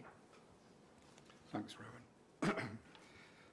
I'm just going to tease out give the strategic vision that sits behind this paper, describe what we're aiming for in terms of a capability that answers the question that Rowan's just posed. Just talk through some of the specifics in the paper and some of the asks. Clarify some of the content that I think is potentially not as clear as it might be. Acknowledge that we've had a paper and some questions from the public, and hopefully we'll pick up some of the answers and assurances sought in that through what we talk about now, but we'll provide a full response to that and an offer of an ongoing conversation.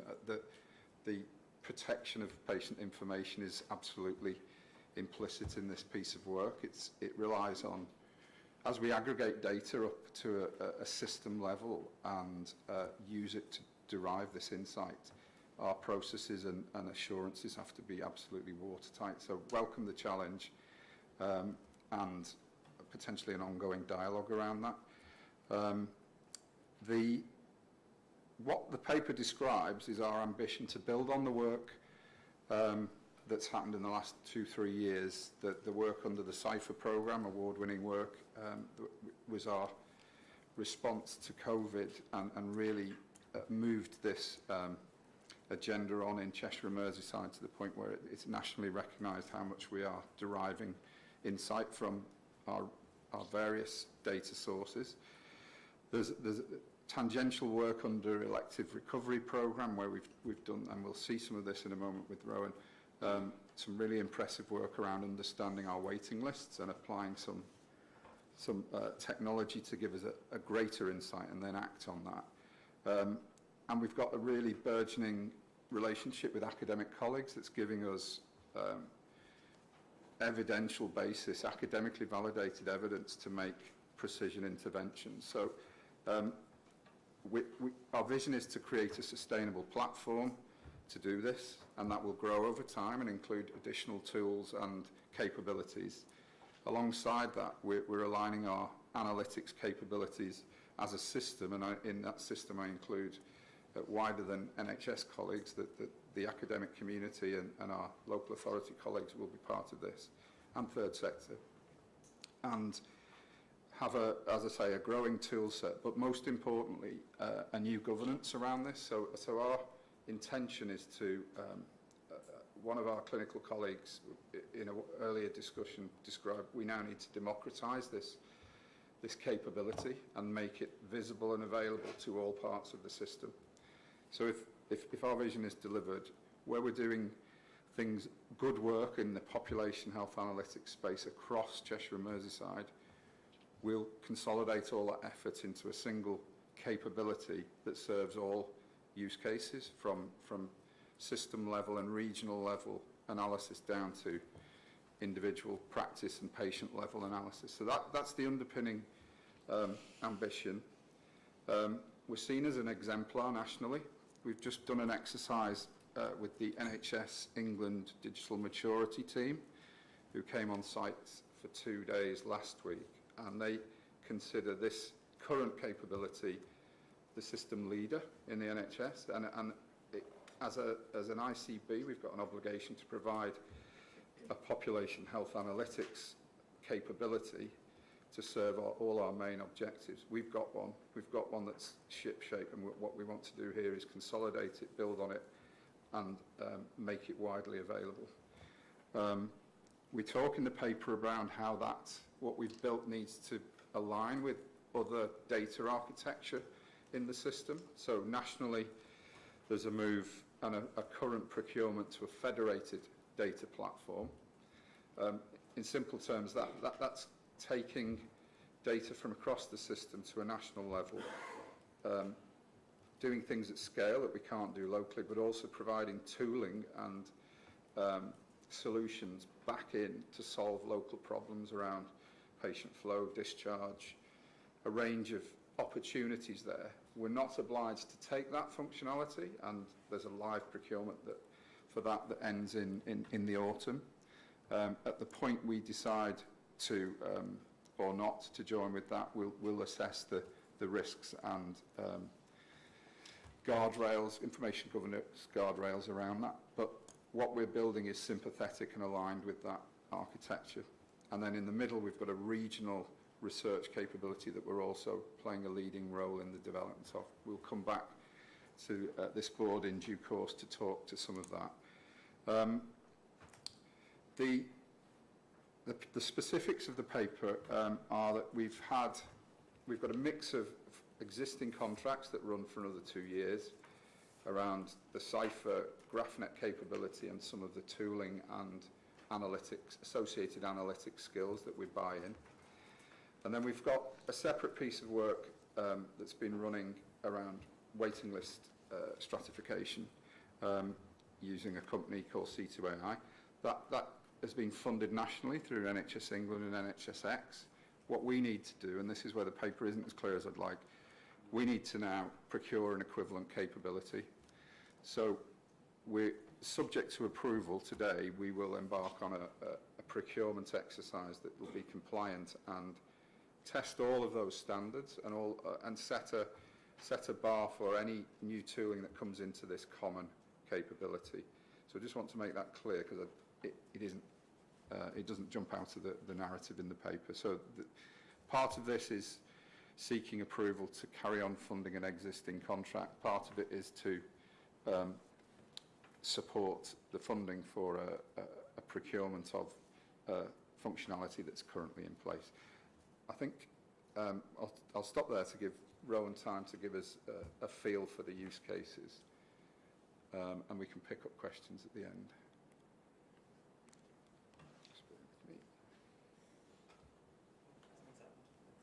Something's happened, sorry.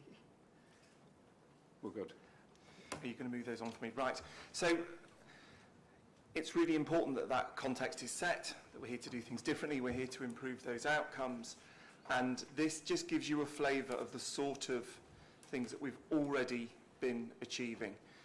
So in our hospital in St Helens and Knowsley, I've lived my surgical life getting a report every month about my patients and their outcomes, their complications, and we know what those are because we measure them when someone has a problem or comes back into hospital.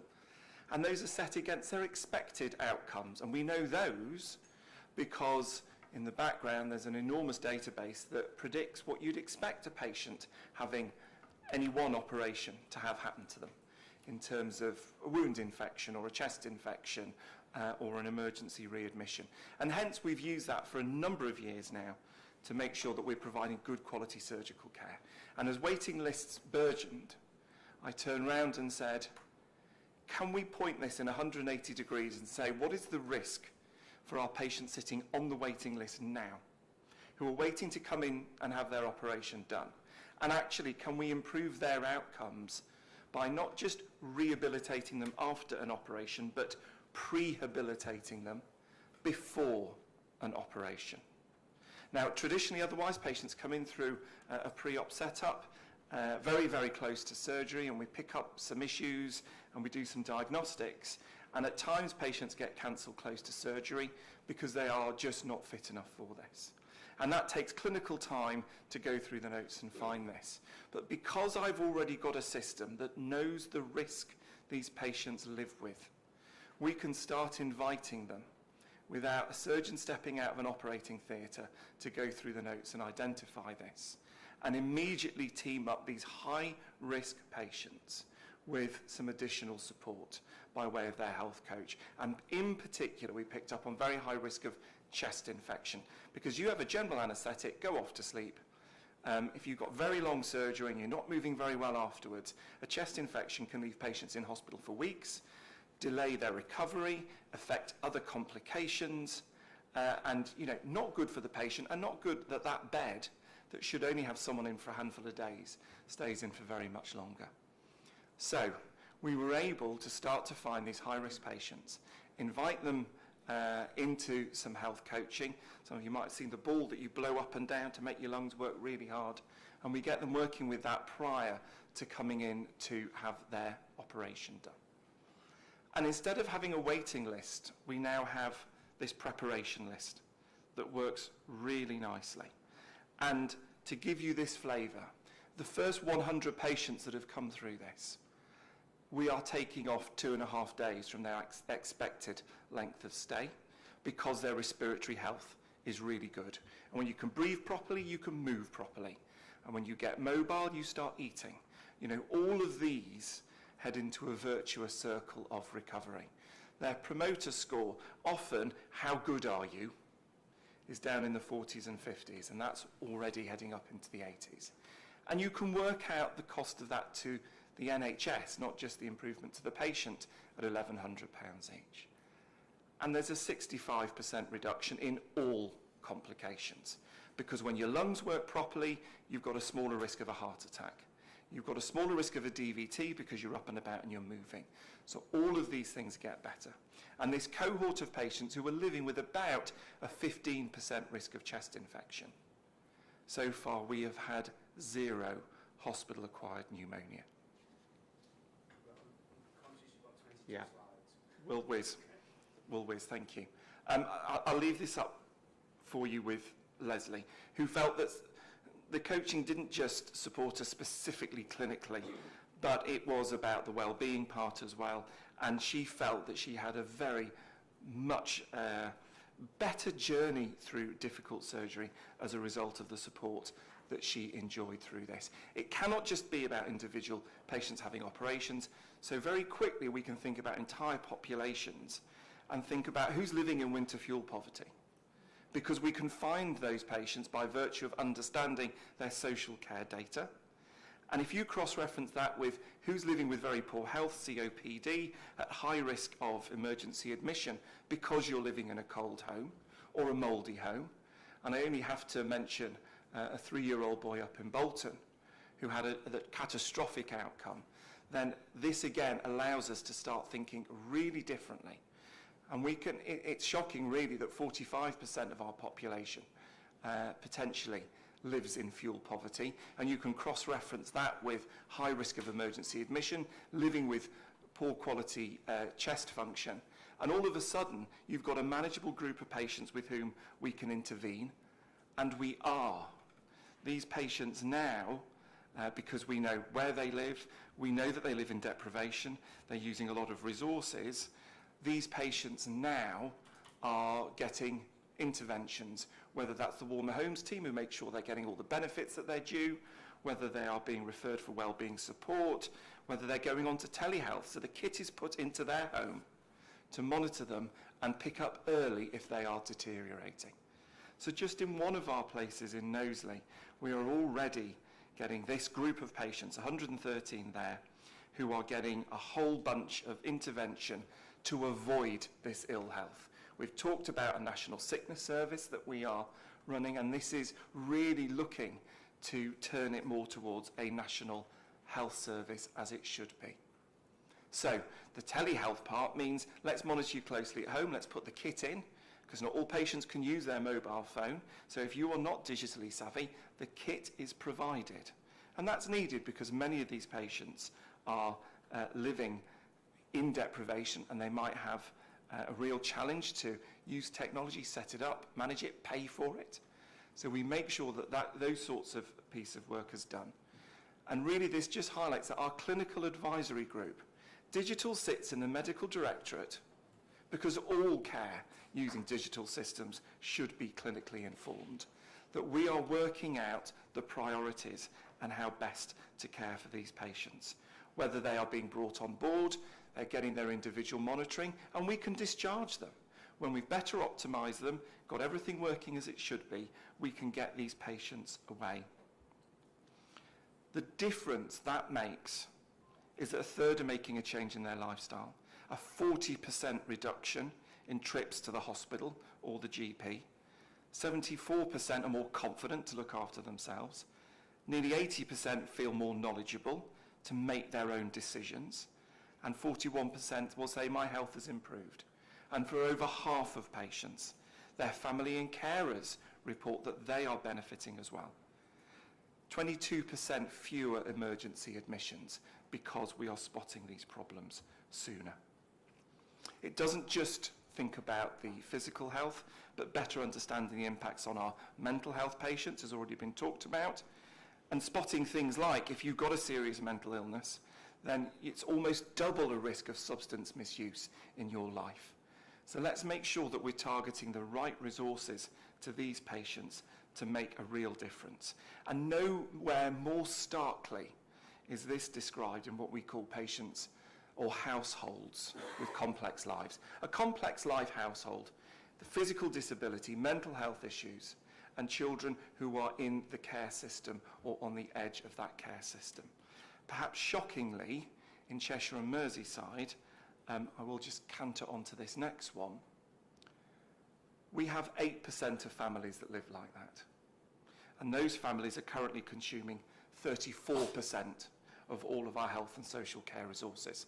And you can see on the pie chart, half of that is children's social care. So again, fixing one part of that household is not enough. And living in silos of providing care is not the right way to do it, but providing something far more holistic, and that is where we are getting to, understanding how the cogs mesh together for these patients, and then the direct interventions, which, for example, are over in Cheshire, having family hubs, that you don't just treat the child's asthma, but you treat the way respiratory care is managed across that entire household. Because there's a high risk with mental health that mums and dads can be smoking, and just fixing the inhalers will not improve the asthma.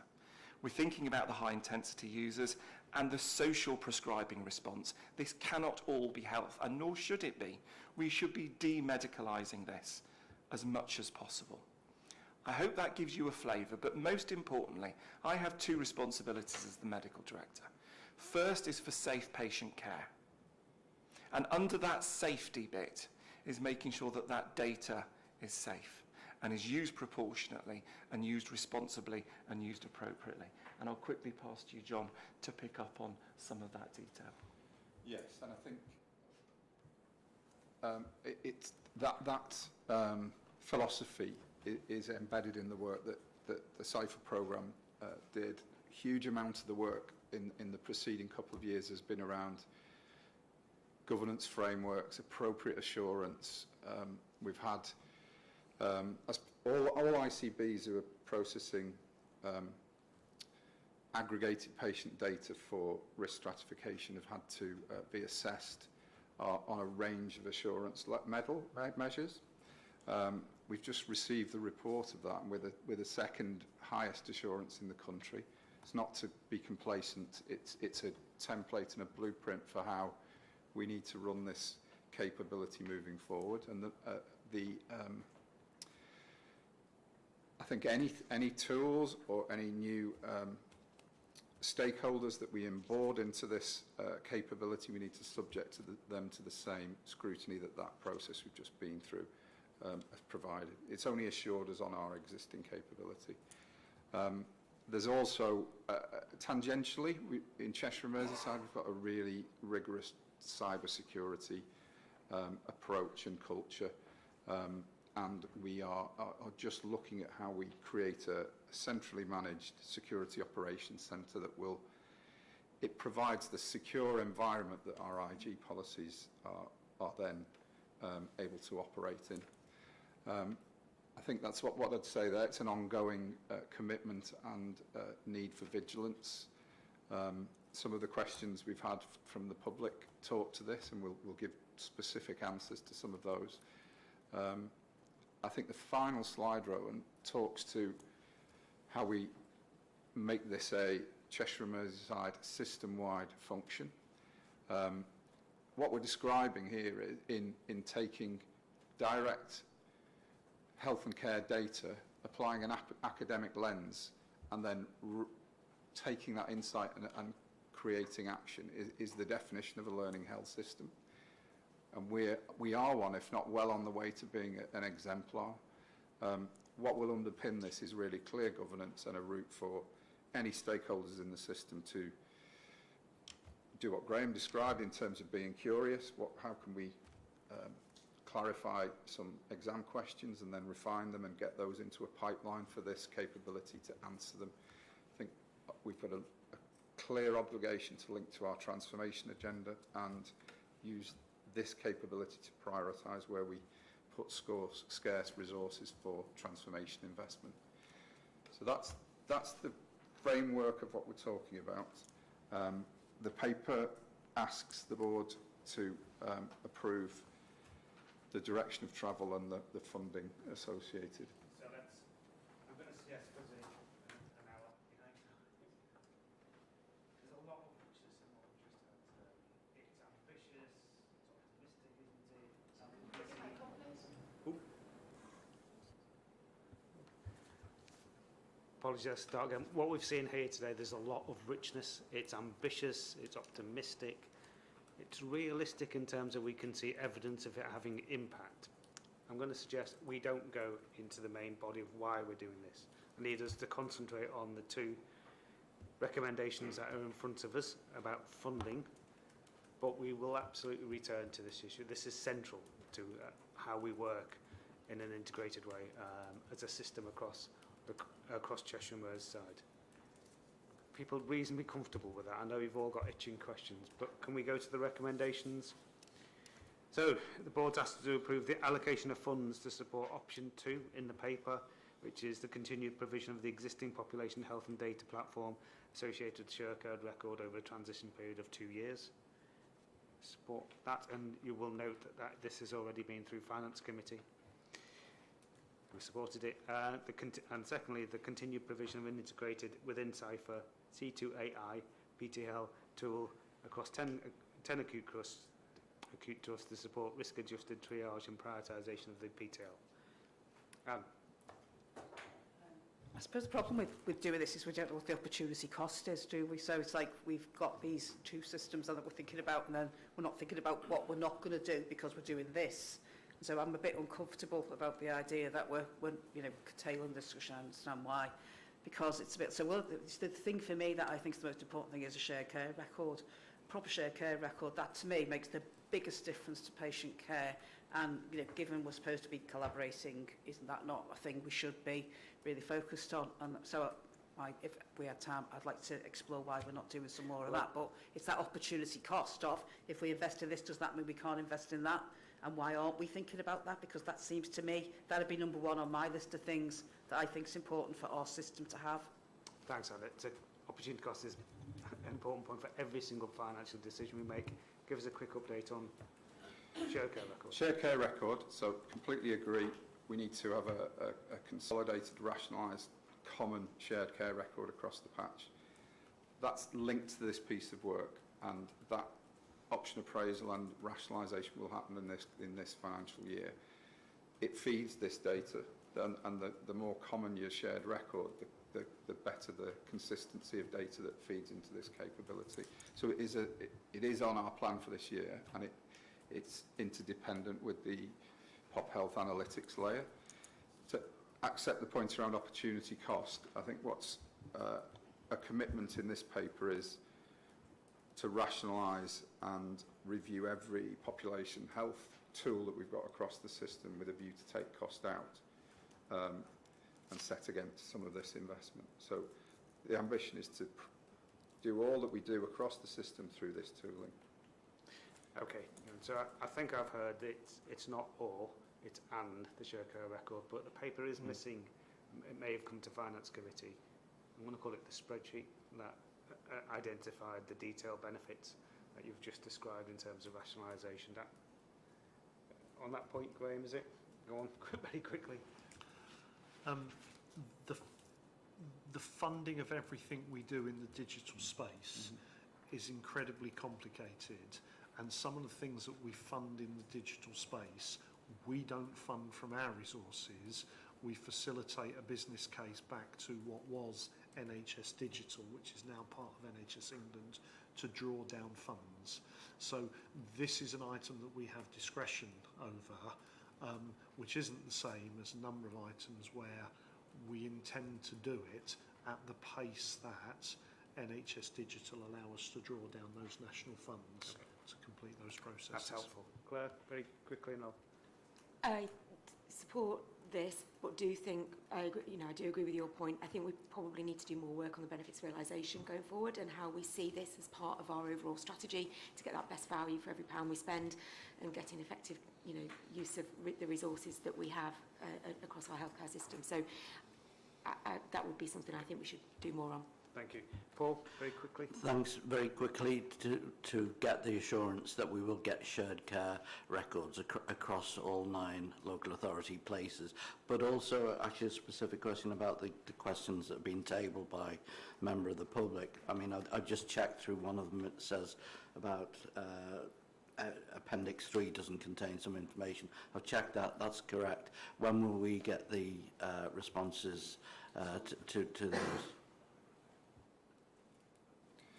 So there's a full response drafted, which I just need, Rowan's not seen, but I can share that almost immediately after the meeting. The point I made during the description, the C2AI componentry will be subject to a procurement exercise, and there may be other tooling that we move to. So that's an indicative quantum of cost. We need a risk stratification tool with an associated observatory. In terms of the detailed queries that the paper sets out, currently that tool's used in trust-specific settings, so it's a different level of risk than aggregating data and using them at a pop health level. I'll share all the detailed responses, Paul. Okay. Graham? Chair, I am absolutely convinced that we've thought about this really seriously. I'm absolutely convinced that the security of individuals' data and the importance of that underpins everything that we are doing.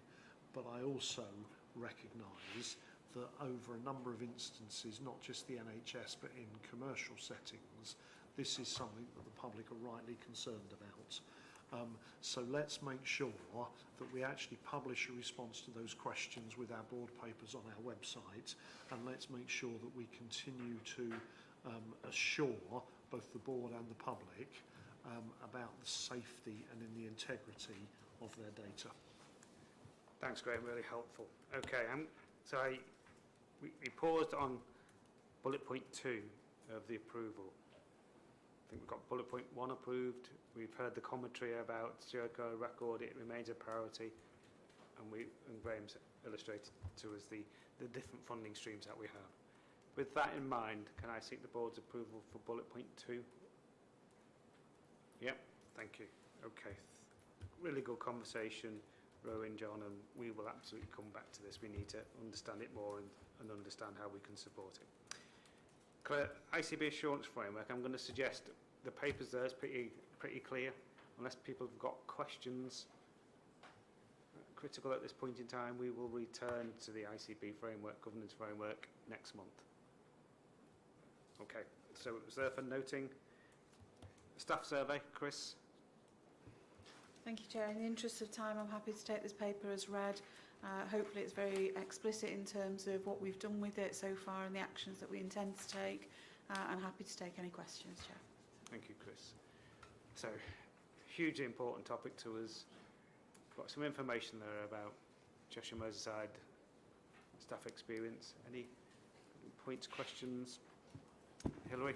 Can I just make a quick point about looking at this from an inequalities lens as well within the workforce and making sure that we don't just look at this in relation to the staff feedback, because there's, you know, a lot of marginalised groups who don't want to feedback in the way that we traditionally ask for feedback. So we do this in the round through feedback from networks and Freedom Speak Up Guardians and soft conversations we have with staff. Thank you.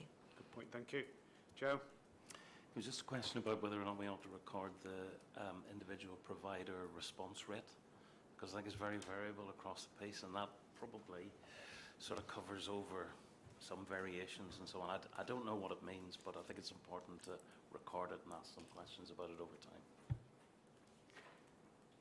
Chris, so this is an overall summary, isn't it? And devil's in the detail. And I think what we heard earlier on this meeting is that the board believes that we need to have a systematic, consistent action to support our staff to feel more satisfied, as well as address some of the fundamental issues. Just describe very briefly how you're thinking about going about that with our colleagues across the system. Thank you, Chair. So we shared this paper with the HR directors this week, and we've identified those key areas where we've got collectively improvement to make. So predominantly around we are compassionate and inclusive.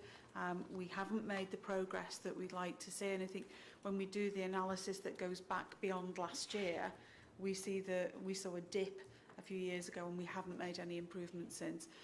We've got a best practice sharing event that's been arranged through the Deputy HR Directors.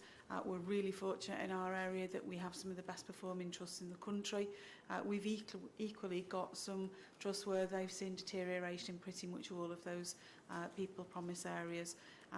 So every trust has got its own staff survey action plan. We've asked to make sure that that goes through the appropriate people boards and through to boards. We've also saw assurance yesterday that that's been shared with staff side and that there are staff engagement groups within each of the organisations, and then we'll bring that back. I think it's really important to say the year goes very quickly. We're now only 5 months from when the next survey starts, so we really do need to keep sort of the momentum on this, but there'll be a special event during May to really focus on this and get that best practice, and also the support to those trusts that didn't perform as well this year. Thanks, Chris. And she's stepped out the room. Of course, it doesn't include primary care, and I'm sure Adam and Naomi will make a comment on that. So just to pick up as well, we do have the opportunity to be a pilot for a staff survey in primary care. There is some work going on around how we make sure that is really safe, because obviously when it's a small organisation, people might feel vulnerable if you're identified as the only registered nurse, for example. And we're also working with Skills for Care to build on a previous pilot that they've done to understand the views of staff across social care. So once we've done that, we'll bring that through to this board. Thank you. Adam? Yeah, there's a couple of pieces, both on staff survey elements. Primary care obviously does have arrangements for things like Freedom to Speak Up Guardians and access to that. There is probably a wider workforce piece around primary care because the visibility isn't great, because they are, you know, we talk about complexity of dealing with 18 odd trusts. When you're starting to talk about 2,000 locations, it becomes really, really difficult. And I think there's some work the People Board possibly need to do to understand that. But certainly we have individual companies will have the staff satisfaction surveys. Parts of the various primary care disciplines, either their core contract or their quality scheme type stuff, has some staff survey work in it as well. So we should have a relative assurance that it's being looked at as a board. Thanks. So Adam and Naomi, the pilot that you've mentioned about primary care, is that GP practices? And is that something we're going to do? Yes, so we're working with colleagues in NHSE that around when is the right time to do it. They offered us early on in the year when obviously primary care was particularly under pressure. But we've got the mechanisms there now, so we'll be working with the wider primary care around when is that the most appropriate time to do it. Thanks, Chris. So I guess, thank you. So on that point, we did have to push back a couple of times because they were really keen to test it and pilot it in Cheshire and Merseyside, but it was just completely the wrong time of year. And I think there is something about being part of that pilot, but we have to make sure it's right for our practices and our primary care community. Okay. We do have a primary care workforce group which will report into the People Board but also to the System Primary Care Committee. So I think a lot of these issues, and that is for all 4 disciplines of primary care. So we've taken on the leadership of that from NHS England, and now we've got delegated authority for all 4 contractor groups. Thanks. You stepped out. No, so if I was to summarise, data in front of us doesn't include primary care. It's really important that we do have data around primary care. It's an opportunity for a pilot, but it's got to be tailored to our particular needs, is what I think I've heard. Right time. If we'd surveyed our staff in January, I don't think our practices and our wider primary care community would have appreciated, you know, us wanting to pilot something. Understood. The national, yeah. But we, you know, it wasn't the right time for our practices in terms of the pressure. So, as Chris said, we'll work together to make sure it's the right time. But I'm going to speak on behalf of the board with regard, you know, understanding how our staff in primary care, all staff in primary care, not just directly employed staff, are feeling, because they're such a critical component of the workforce. So we'll look forward to seeing that in due course. Can I move it, Chris, to maternity? Yeah, thanks, Raj. The next paper is a report from the local maternity and neonatal system, or the LMNS, around the NHS England's 3-year delivery plan for maternity and neonatal services. And the delivery plan was published at the end of March, and it follows several other national plans and reports, which included reports from Donna Ockenden and Dr Bill Kirkup. So the 3-year plan brings together the key objectives for maternity and neonatal services and the systems that support them, and what we're asked to deliver against in the next 3 years. You'll see within the report it sets out the 12 priority objectives for trusts and for integrated care systems for the next 3 years across the 4 themes. And the paper goes into each of the objectives, looking at the themes. So I wanted to bring to the board's attention the work that's been completed so far by the LMNS, which looks at a gap analysis, an initial gap analysis, where we've gone through each of the themes, the objectives, what we need to deliver on, and what we're doing so far and where we're up to on that. But this needs further strengthening in line with the 3-year plan. So we're going to host a learning and development event in June, which we've yet to publish the date, where we'll invite key stakeholders to support in the co-production of the action plan in our response to that.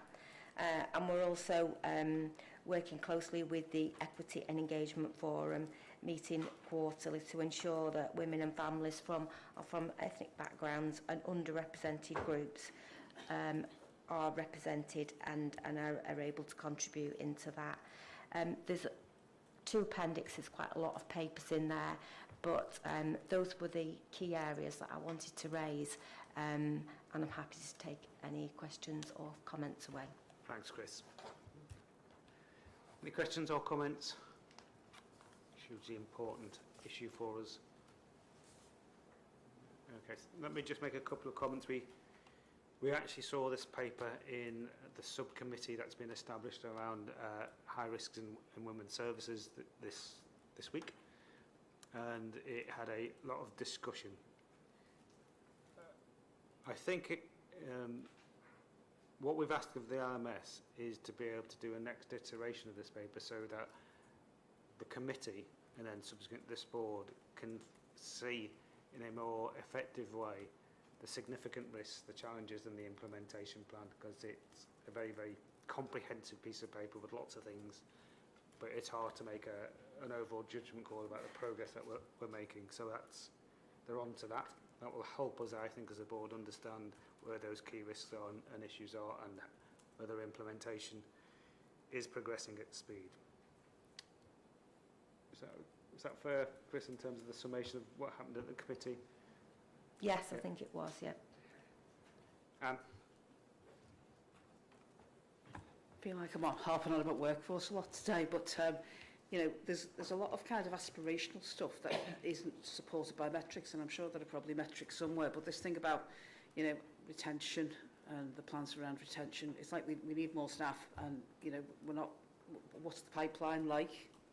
You know, how many people start off the training and then drop out of it? You know, retention of the staff we've already got.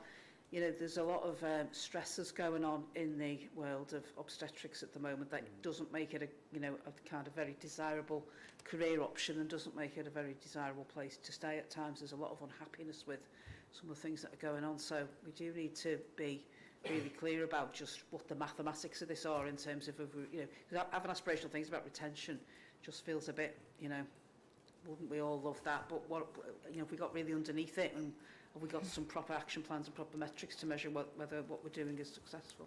I think we do have some of those, Anne, and I think there's further work to do. However, I would probably push back to some of our provider organisations in respect of the number of people who want to take up a commission to train as a midwife is a considerable number. In fact, there are more people that want to do that than there are commission places. And you would think it would be as simple as offering more commission places through our universities. And we could do that, but what we would need is we would need to have the clinical placements to support within our organisations, because the number of midwives that we're training. So I think what we need to do is, I hear what you're saying, we need to work together to understand the metrics behind it. But if we are training more midwives, then we need to support them in the clinical placement area. So I was having the exact same conversation with Rowan just before the meeting about training doctors. And we need to be more imaginative and think out the box and use more technology and more different styles of how you do those placements, in order that we support more placements, in order that we can train more people of whatever type. But where we are now, we're stuck in a very traditional model of how we train people. And if we need to expand that training and we haven't got the wherewithal to do it, we need to do it in a different way. So let's have a bit of an out-of-the-box moment on what that might look like then. And then I think we might need to consider the regulatory bodies in that, because I'm happy to work out of the box, but in respect of a midwife, and there's a number of deliveries that a midwife needs to deliver during their 3-year training, and that's very difficult to do using technology. The universities are using simulation suites, etc., but there is, from their completion of their training, they need to deliver so many births within that 3-year period. I'm sure Hilary would want to. Absolutely. I think our local universities are really rich in simulation and virtual reality as well, so it's maximising that, and the professional regulators have eased their requirements in terms of the hours. So can I just come back to the fact, it worries me, this is a massive programme, and I don't want to use the word anxious, but I do consider this as quite major, and I think this has got implications for other parts of the ICB, particularly data and intelligence, and where we put our quality improvement resource as well. I'm also thinking about this, we almost need like a project initiation document here. What we're going to focus on, in what sequence, and what resource needs to be. Are we confident the resource we've got is aligned to the challenges of the programme? And then secondly, is around the governance. I'm presuming the LMNS links into the Women's Committee and also the system quality. And so because it's got multiple governance groups, that we don't lose grip and sight of the significance of the programme. Thank you. Let me just make a couple of comments. The really good discussion with Anne and Chris then illustrates, I think, the need for us to have greater clarity about the key risks and issues are in this. It's a huge paper with a huge action plan. So important that we do that. It became clear to us in the Women's Committee this week that we have got a considerable amount of work to do to understand how the body that's charged with taking this forward in terms of supporting providers to do what they need to do is the LMNS. And have they got the capability and capacity to lead that on behalf of providers? And is there enough connection with providers for that to happen in an effective way? There's a question mark there that we need to close. And the third bit was about governance. The LMNS reports the multiple things. And we made a bold statement in that Women's Committee to say, actually, your first and foremost reporting line is through into the ICB, through the Women's Committee, so that we can see really, really clearly how we're discharging our responsibilities for quality and safety of care and balancing the resources that we need. So there is an ask here today, which is we set up a Women's Committee that was focused in on high risks around essentially tertiary services for women's services in Cheshire and Merseyside. That terms of reference, it was actually written quite broad, but I would seek this board's support to say that the issue that is in front of us today around maternity services in its broader sense, that should be managed through the Women's Committee on behalf of the ICB. It just feels a good fit, and we did it anyway, and it worked. But formally, I wanted to secure that support of this board to be clear with the Women's Committee about our terms of reference. I can see some nods around the table. People are happy with that. And through the Women's Committee, we will ensure that this board is appropriately informed about those risks, actions, and the resource implications around that. People comfortable with that? Okay, thank you. We're on to Tony, report of the Quality and Performance Committee. Thank you, Chair. Quite brief. I'll just start off with a reference to section 2, which is to continue updating the board on place-based quality reporting. 3 items there. We had issues regarding a provider of termination of pregnancy services, which has been dealt with as a serious incident, and it's been overseen by colleagues in Greater Manchester. We've also received assurance about paediatric audiology services, which span 2 providers in Cheshire and Merseyside, noting that both providers are working collaboratively with regional and national colleagues to make sure that there's a full review undertaken.